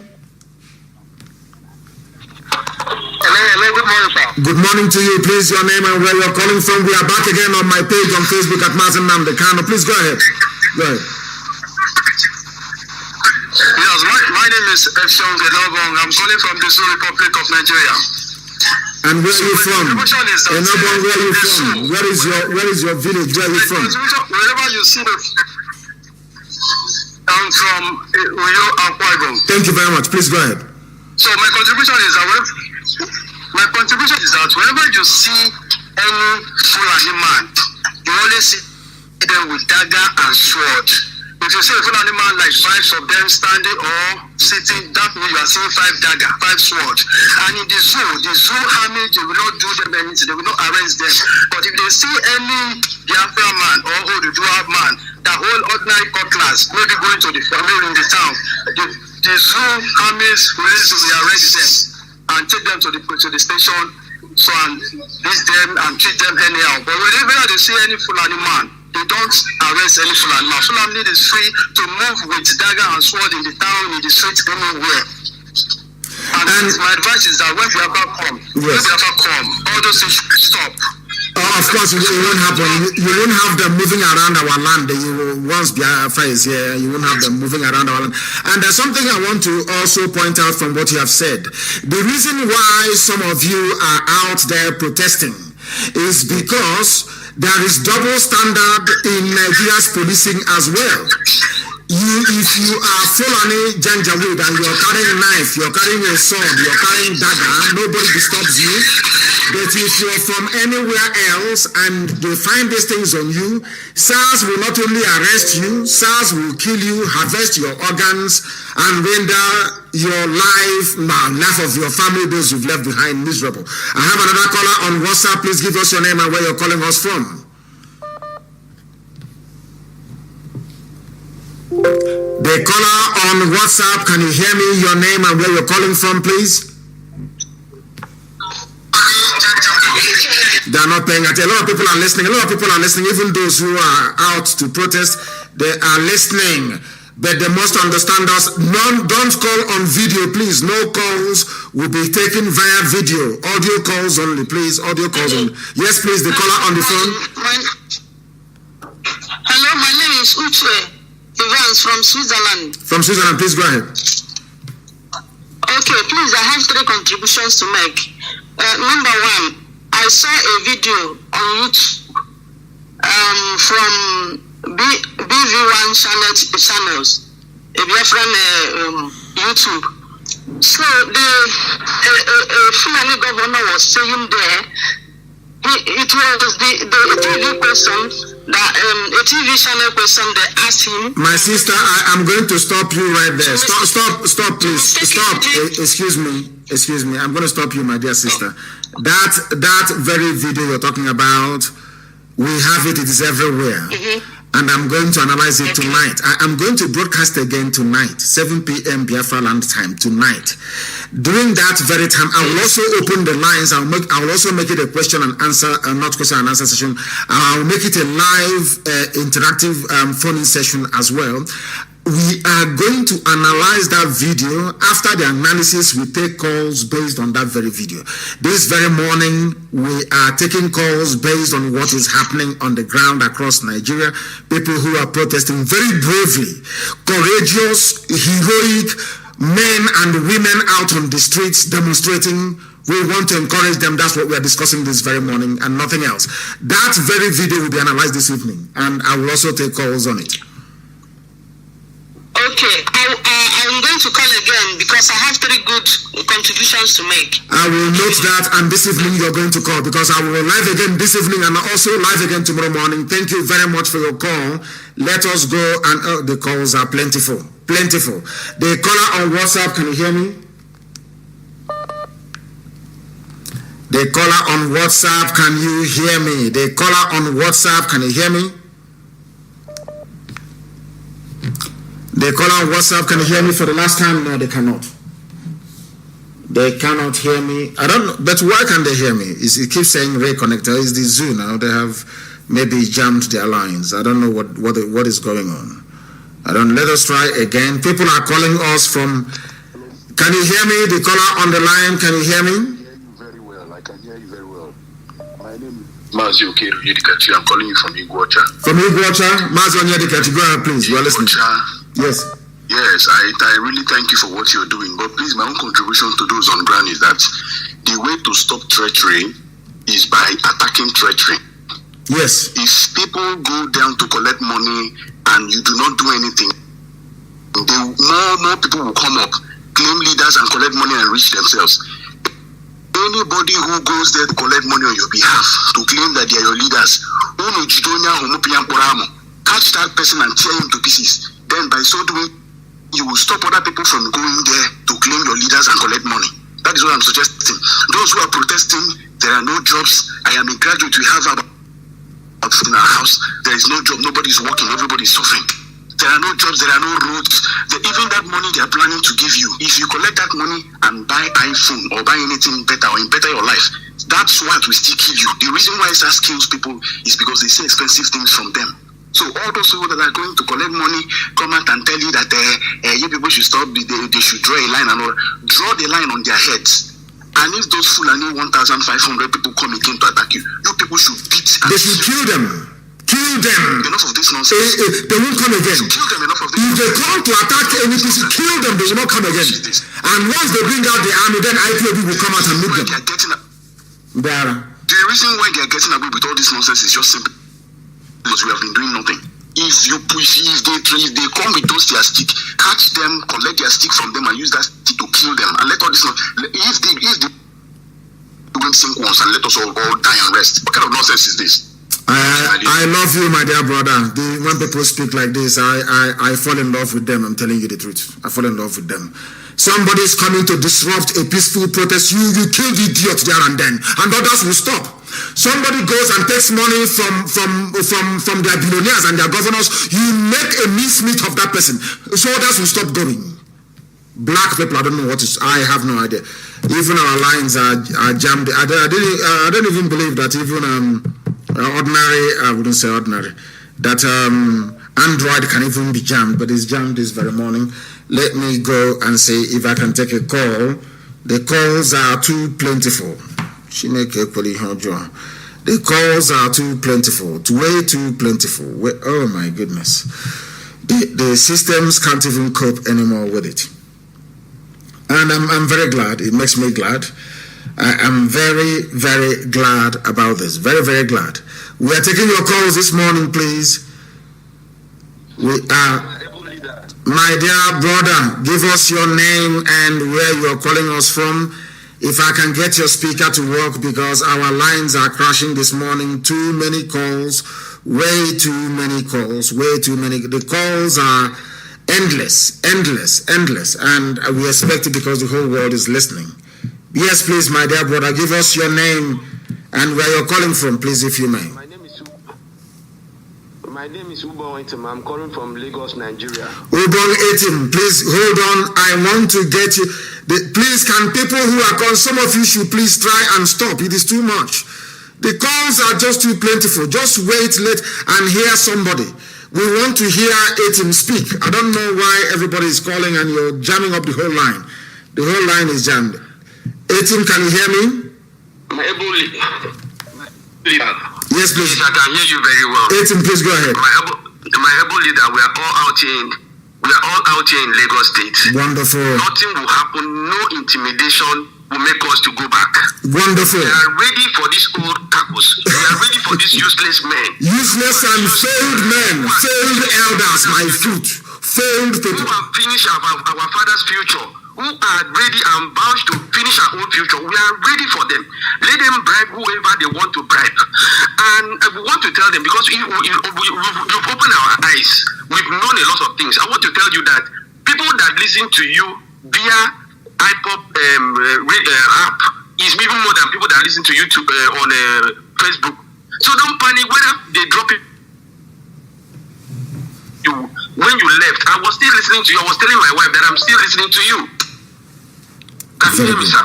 Very good. The world is listening. If I can hear you, that means the world is hearing you. Go ahead. We listen. There are lots of people listening to you in other devices rather than Facebook. So don't even let them feel that because they are reducing your number on Facebook, people are not listening to you. We are listening to you, and we are ready for that time that you give order. Once you give order, all of those useless men, even in the so-called South, we are going to deal with them because they finish us. We want to recreate our life and make meaningful for our life and for our future. Thank you very much. Thank you, my dear. And I love your dressing. I have dressed like this before. I love the dressing you have on here with your very beautiful wife. I love it. On one of my pictures, I dressed exactly this way. Is this particular attire? Is it Ibibio or Anan? Which one is it? It's Ibibio. It's Ibibio. Wonderful, very beautiful attire, and I love it. I dressed like this when BBC came to my house. Thank you very much, my dear brother. And you people should continue come out on the streets of Lagos, in Abuja, everywhere. And let me tell Buratai, they say that we have nothing, we make noise.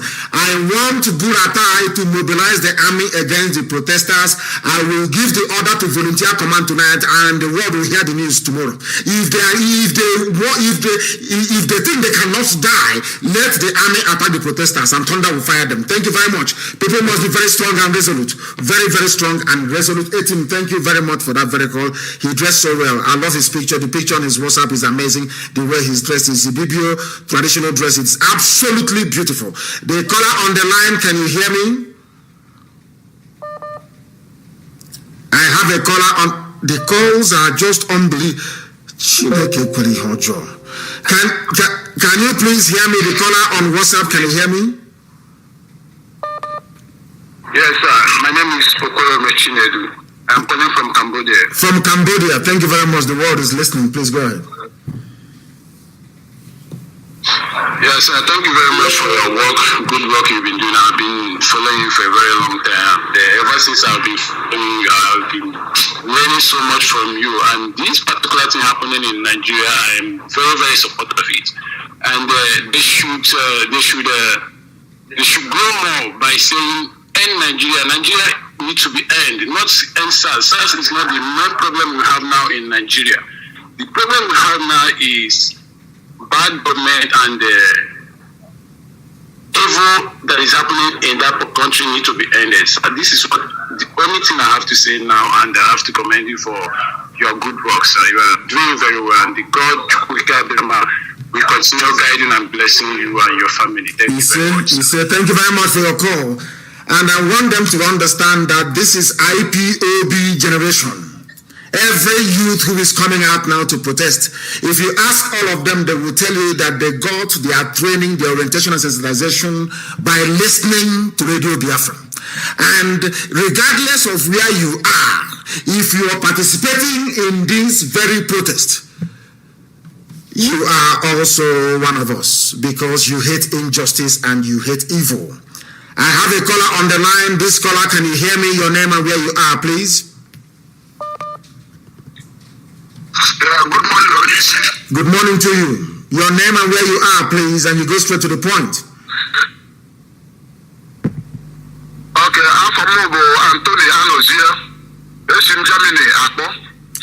Anthony Anos, thank you very much. And Anos, Anthony, hold on, please. You had people who are going to protest from Lagos that called.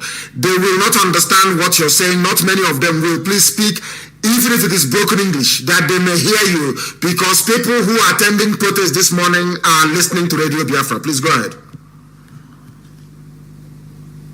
Yeah, Onishi, please, Mazi, I want you to, if it can be possible for you to give the whole coordinators, the whole world, to call emergency IPOB family meeting. We need to let us donate money for volunteers on the ground.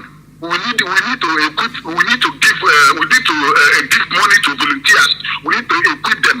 You understand what I mean? I want you to call emergency meeting to IPOB the whole body, contact the whole coordinator. Let us, even if it is $50, €50, €20, we need to do something so that our volunteers will be strong. You understand what I mean? I don't want to go further. I know, but I can assure you that they are strong right now. And let me tell you something. There are some people, men and women, young and old, that Elohim, the God Almighty in heaven, brought out for this very project. They don't sleep. We don't need to go back to even call a meeting for them to prepare or equip our volunteers. They are doing that on a regular, daily basis. And in the end, when the history of this very effort will be written, the world will hear about those brave men and women as well. So we are ready and we are prepared. You heard me here and I said, if Buratai thinks that he is strong, he should mobilize the army on the streets. Then he will say the might of IPOB. Right now, this very protest is peaceful. People are demanding for what is right, for an end to police and army brutality. And that is right. And I want them to keep it that way. But they must stay until all the demands are met. They must remain on the streets until all our demands are met, all of it, from top to bottom.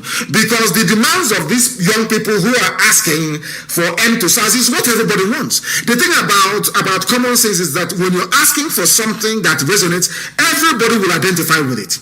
Everybody will, and I identify with it, and I thank you very much. And the meetings are going on, I assure you, and things are going to happen very, very imminently. The caller on the line, can you hear me? The world is listening. I don't know what has gone on. Reconnect again. I have no idea. I have no idea whatsoever. The caller on WhatsApp, can you hear me? For the last time, the caller. What is making it? These are people calling from very powerful countries where there are no network issues. So what is going on? The caller on WhatsApp, can you hear me?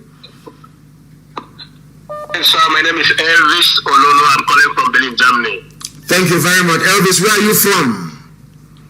I'm from Abia State, Biafra land. Thank you very much. Please go ahead.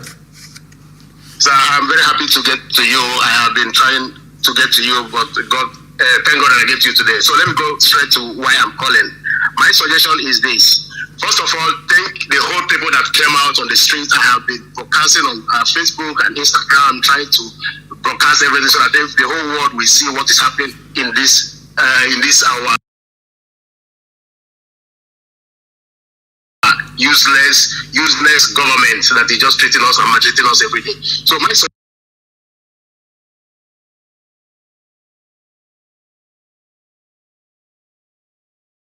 is this.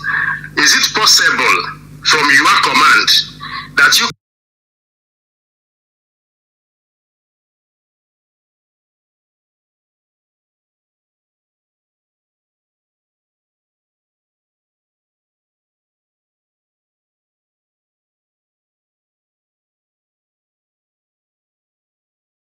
is this? Is it possible from your command that you can direct the IPOB, the Biafrans living abroad, for them to come out on the streets in the whole diaspora? When I talk about diaspora, it is everywhere right now, so that we can hear from our own side. We are agitating Nigeria. The caller on the line, can you hear me? The world is listening. I don't know what has gone on. Reconnect again. I have no idea. I have no idea whatsoever. The caller on WhatsApp, can you hear me? For the last time, the caller, what is making it? These are people calling from very powerful countries where there are no network issues. So what is going on? The caller on WhatsApp, can you hear me? Yes, sir. My name is Elvis Ololo. I'm calling from Berlin, Germany. Thank you very much. Elvis, where are you from? I'm from Abia State, Biafra land. Thank you very much. Please go ahead. Sir, I'm very happy to get to you. I have been trying to get to you, but thank God I get you today. So let me go straight to why I'm calling. My suggestion is this. First of all, thank the whole people that came out on the streets. I have been broadcasting on Facebook and Instagram, trying to broadcast everything so that the whole world will see what is happening in this our useless government that is just treating us and maltreating us every day. So my suggestion is this. Is it possible from your command that you can direct the IPOB, the Biafrans living abroad, for them to come out on the streets in the whole diaspora? When I talk about diaspora, it is everywhere right now, so that we can hear from our own side. We are agitating end Nigeria, so that the BBC, the CNN that don't want to share the news, that don't want to record the news and broadcast the news about Biafra, they have to. They don't have any other option. So it will be our own support, so that when people are saying end SARS, we are saying in Nigeria. It has to be a massive movement. If you can give the command that everybody, if it's 3 days, 4 days, 1 week, we all go on the street. Because from my own observation, since the Europeans don't want us to live Since the Europeans, they are the people that made Africa to be poverty, to be poor. They are the people that had a conference in Berlin and they shared Africa among themselves. So since they say we are not going to sleep, since the UN say we are not going to sleep, they will not sleep as well. So that the whole world will talk about NSAS and brutality, the whole world will at the same time talk about Oduduwa and Biafra at the same time, the same speed. I don't know if I'm making sense, sir. Too much sense, and I have heard what you've said. Here we teach and we also learn, we also allow ourselves to be taught. What you have said is very poignant, is very important, and we are going to do something about it, be rest assured. There is no going back. As I said before, some of you recall my broadcast a few months ago, I said that the only thing saving the zoo is coronavirus. That's what I said. That very soon that anger will erupt and people will come out on the streets, and it's happening now. And we're not going back until we get everything that we want. Now is the time. But those who are at home will need to sustain it for a while so that we know they are serious. So that when we unleash the Armageddon, it will now give us the desired results. Thank you very much. Thank you very, very much. I want to talk to people who are at protest grounds all around Nigeria. They are the ones that I want to talk to. Those who are at the protest venue, they are the ones I want to talk to. Although I know that they may switch off the what's it called? What's it called again? You know, the transmitting the mask that they have around those areas. They may do so because that is why I've not been able to take any calls from any of those people. The caller on WhatsApp, can you hear me, please? The world is listening. Your name and where you are, if you may. Hello, my leader. Yes, please. Your name and where you are. My name is Chibuzo Emmanuel. Chibuzo, where are you calling from? From Ireland. You're calling from Ireland? I'm calling from Ireland. Thank you. Yeah. Thank you. Republic of Ireland. Thank you. Please go ahead. I want to say regarding to those who are protesting to end SARS now, I want to say that now is actually a good time for them to ask all the questions that they want to ask, that they have had in their mind for many years. You're right. Now is the time. You're right. To ask them. You're right. And now is the time to also demand for the answers they have been expecting for all these years. Now is the time for them to get the answers. If they fail to utilize this opportunity now, they might not have it again. This is for the Nigerians. This is for the zoo people, the Nigerians. I won't call them the zoo so that they won't take offense. But as for us, Biafrans, I believe that we are still keying in on what is happening. We also support what is going on because we don't believe or we don't support any human maltreatment.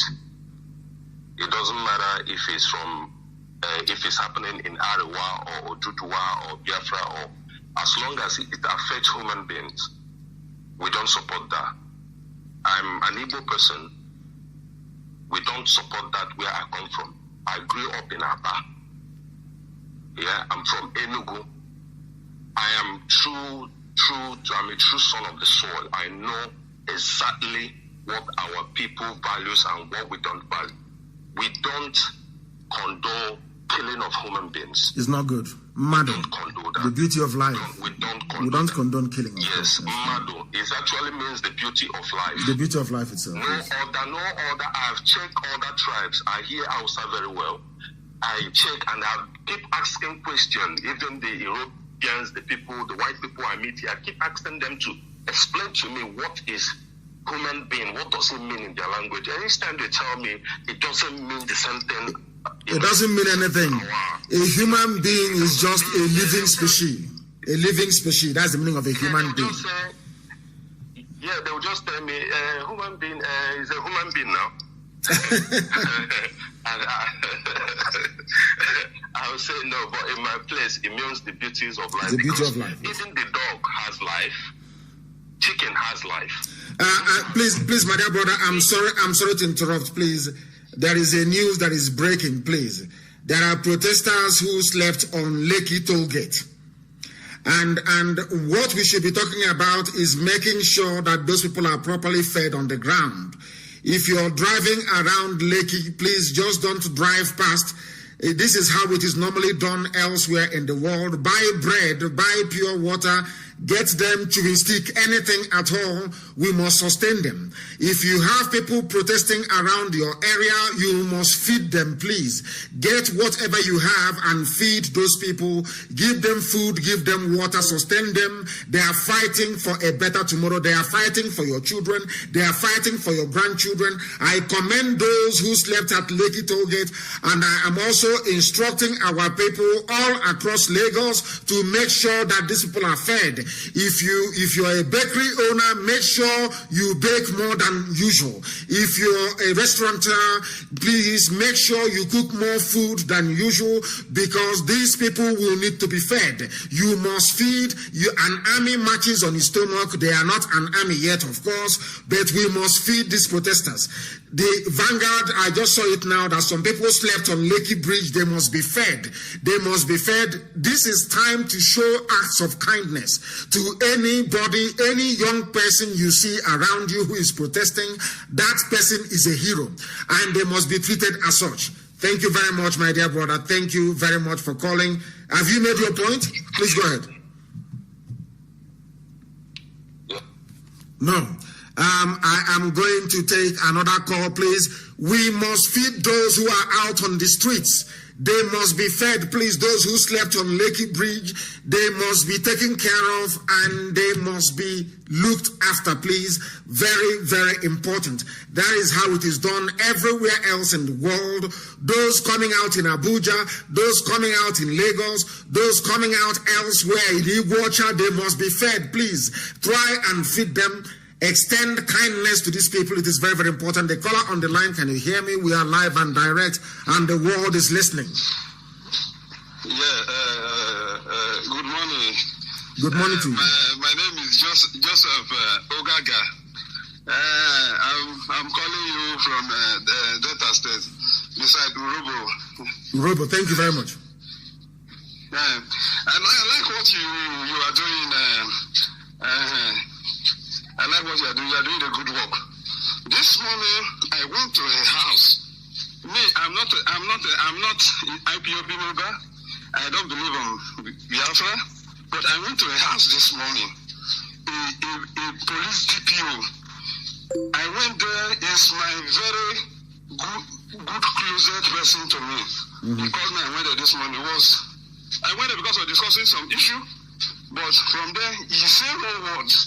That everything Nnamdi Kanu is saying is true, that there is nobody in Aso Rock, but they can't come out and say it.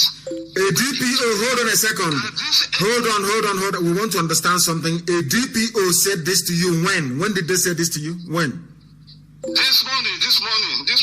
As I'm an Urobo man, I don't believe in Biafra. But why don't you, hold on. Why don't you believe in Biafra? Why don't you? You are Yoruba. Are you Yoruba? Do you believe that Urobo is Yoruba? No. We know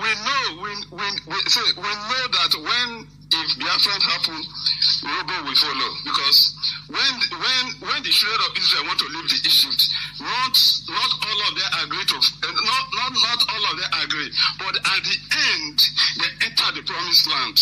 You have spoken well. Cannot come from. Thank you very much. Continue your story. And fight for battle. Thank you. But at the end, they will join. At the end, we follow.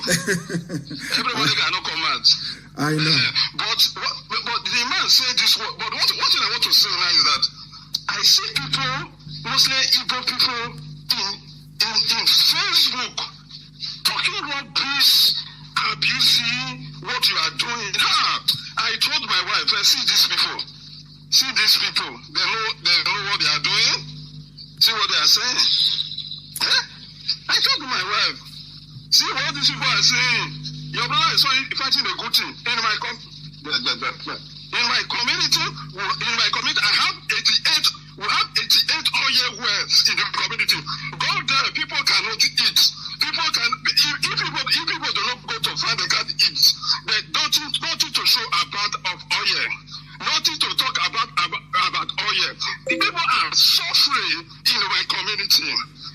talking of one Nigeria.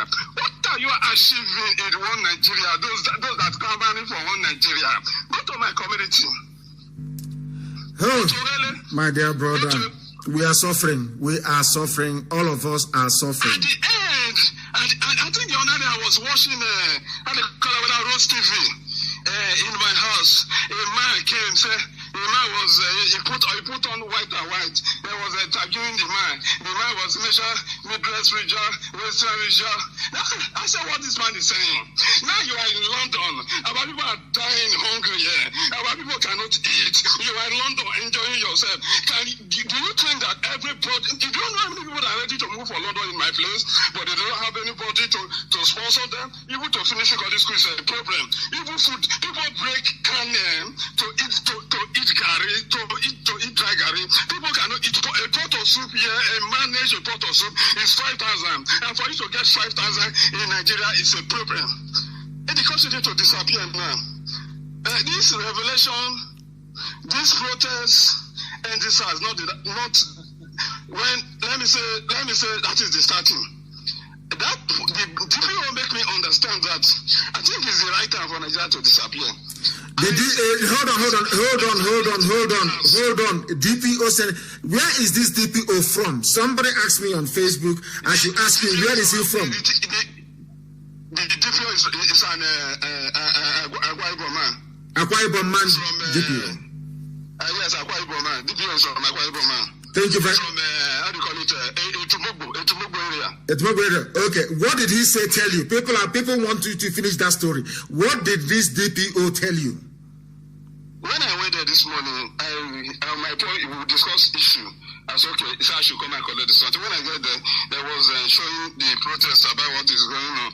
And I answered, sir, the protest is going on. It's very strong in Abuja. Our youth has come out to. And the DPO said, anything Nnamdi Kanu is saying is truth. He said, in Asoro, there is nobody there. And he has confirmed it. And that is the truth. But they are expecting Nigerian youth to say, let's do Buhari DNA test. Say, but in this protest, there are NSAS. He said, he said two words. He said, NSAS is not the issue.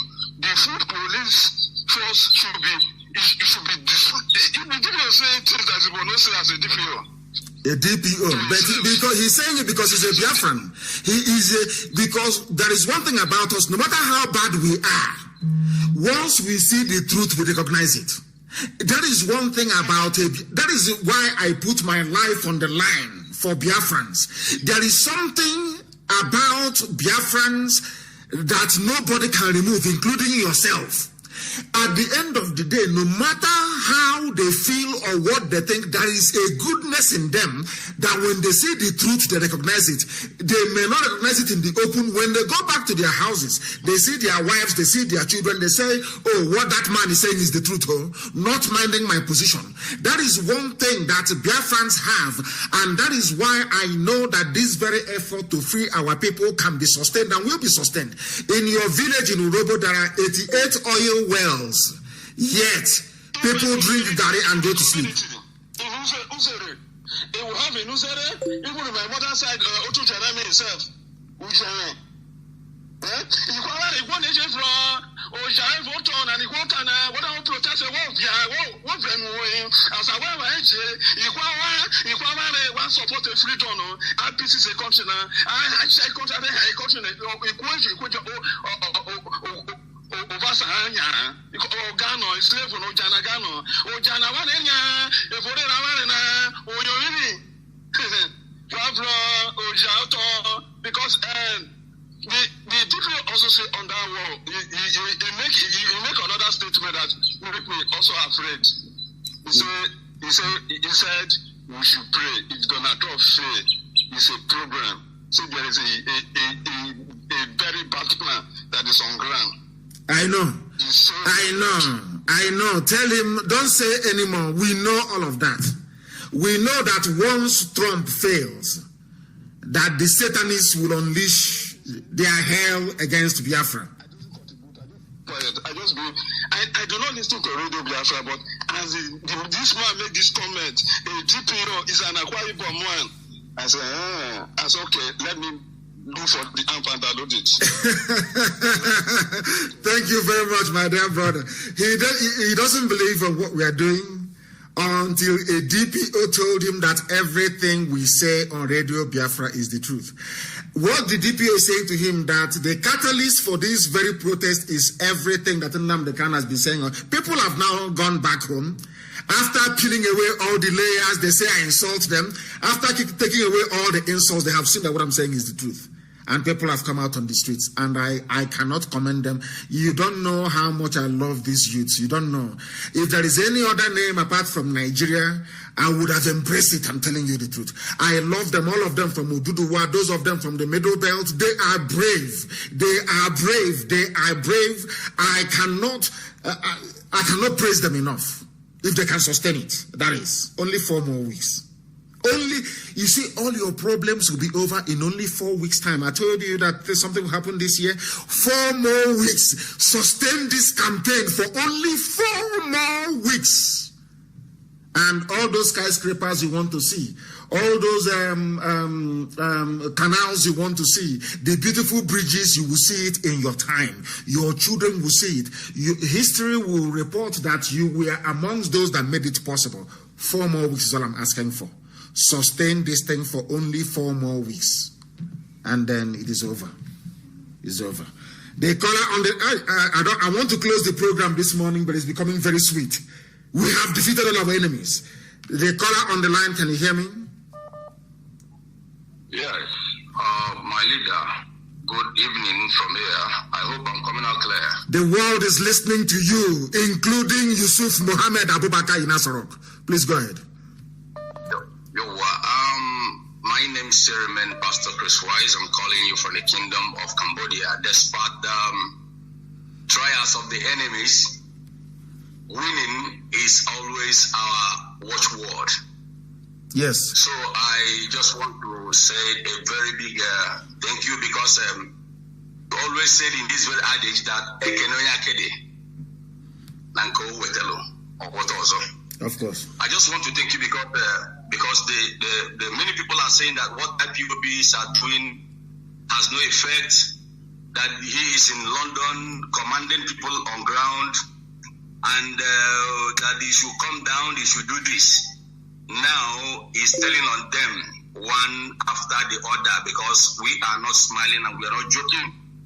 We base on truth, and we are whiter and whiter than snow. So, and we said it the way it is, just like what Mike said yesterday to the protesters.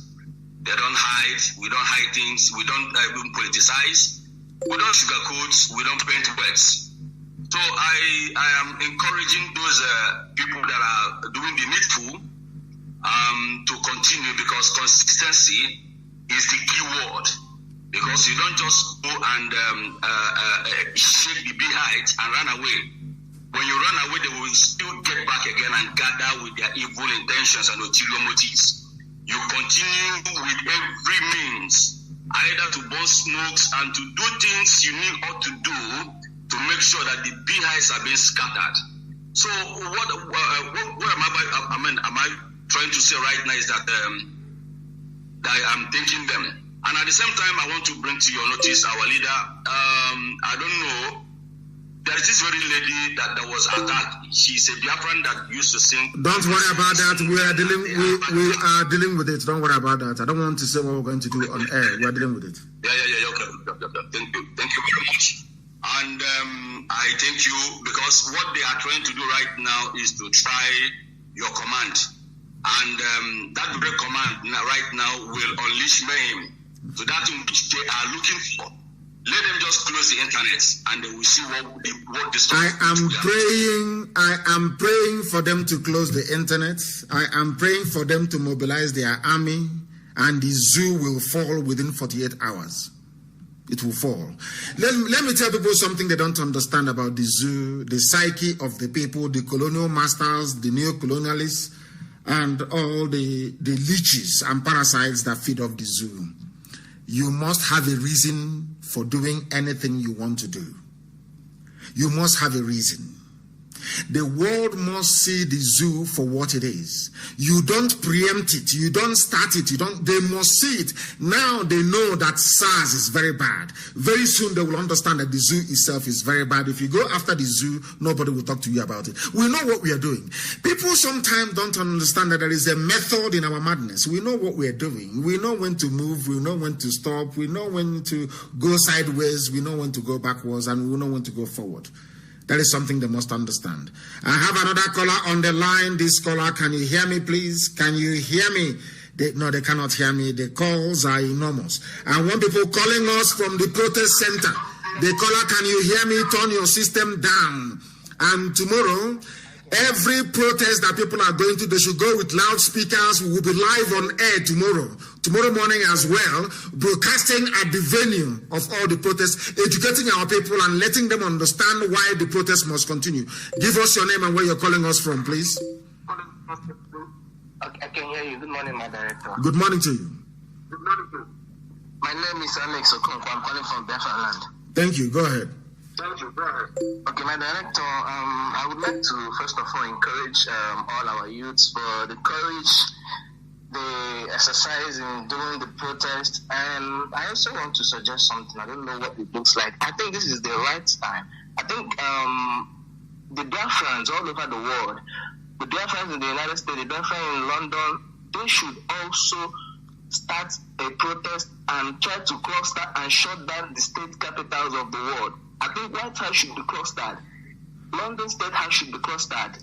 All the parts of the world should be clustered so that they will really know that something is going on. Now, let me tell you something. I'm not cutting you short, my dear, but let me tell you something. You don't understand how this thing works. It works on the word M, is momentum.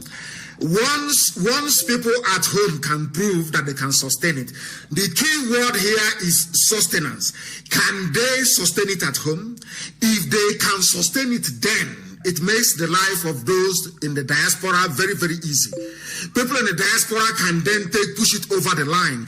But those at home, not when the diaspora starts now, the home will fizzle out. They will bribe people, they will cajole them, they'll tell your failed Igwes, they will tell your traditional rulers, people who have failed us. These are failures. Anybody coming out telling you I'm a leader, this is a failure, because if they are not failures, by now there will be electricity.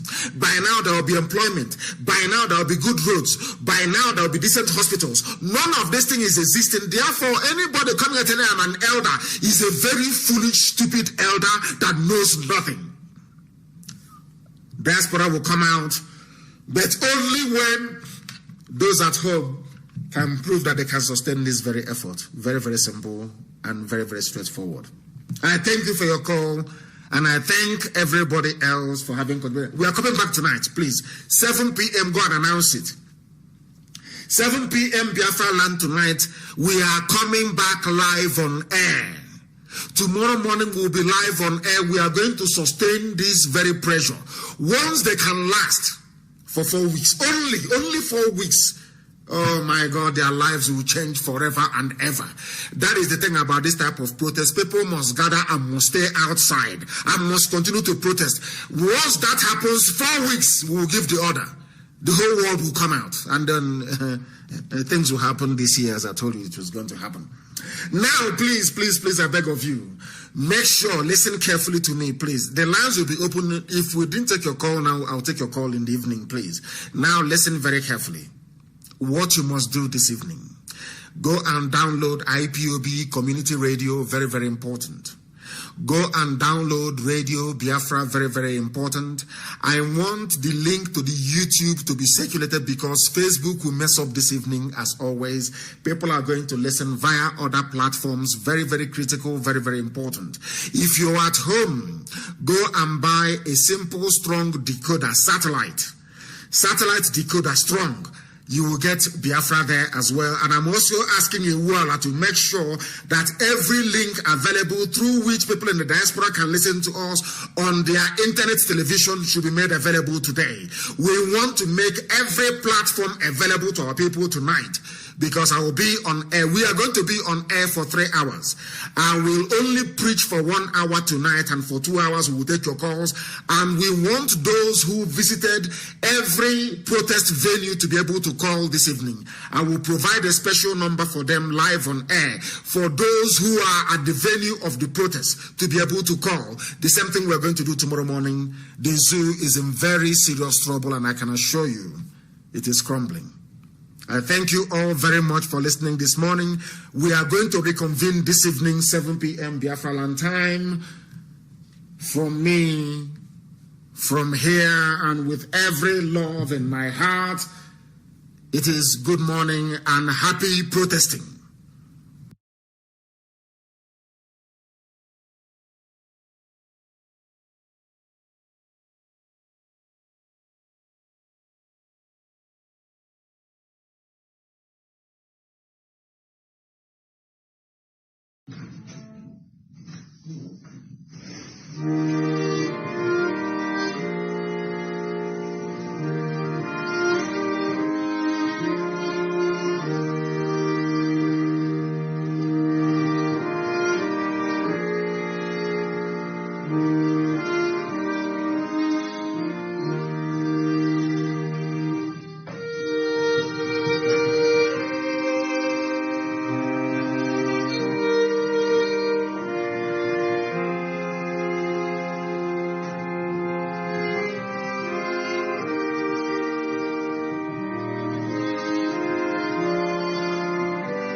Another Savior, holy, holy, holy, holy, Adimebujuku.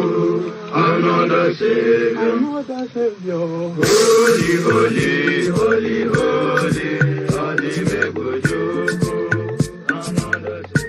Well, this is MAOBI N. This is dedicated to the gallant heroes of the Nigerian Biafra War and IPOB families all over the world. I remember the Nigerian Biafran war, in the thickness of the Biafra genocide. Hey, one man revived the vanishing hope to life.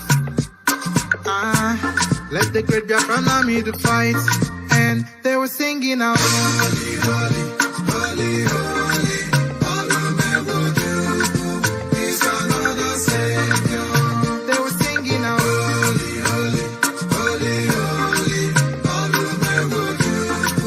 is another Savior. Holy, holy, holy, holy, is another Savior. Many years after the genocide, whoa, yet another great leader has risen up now. Oh, and he's leading the Biafrans to victory. Madika, Yapika Kokwanam no. Hey, Anamekele Mazuche me for. It's an honor having you on board.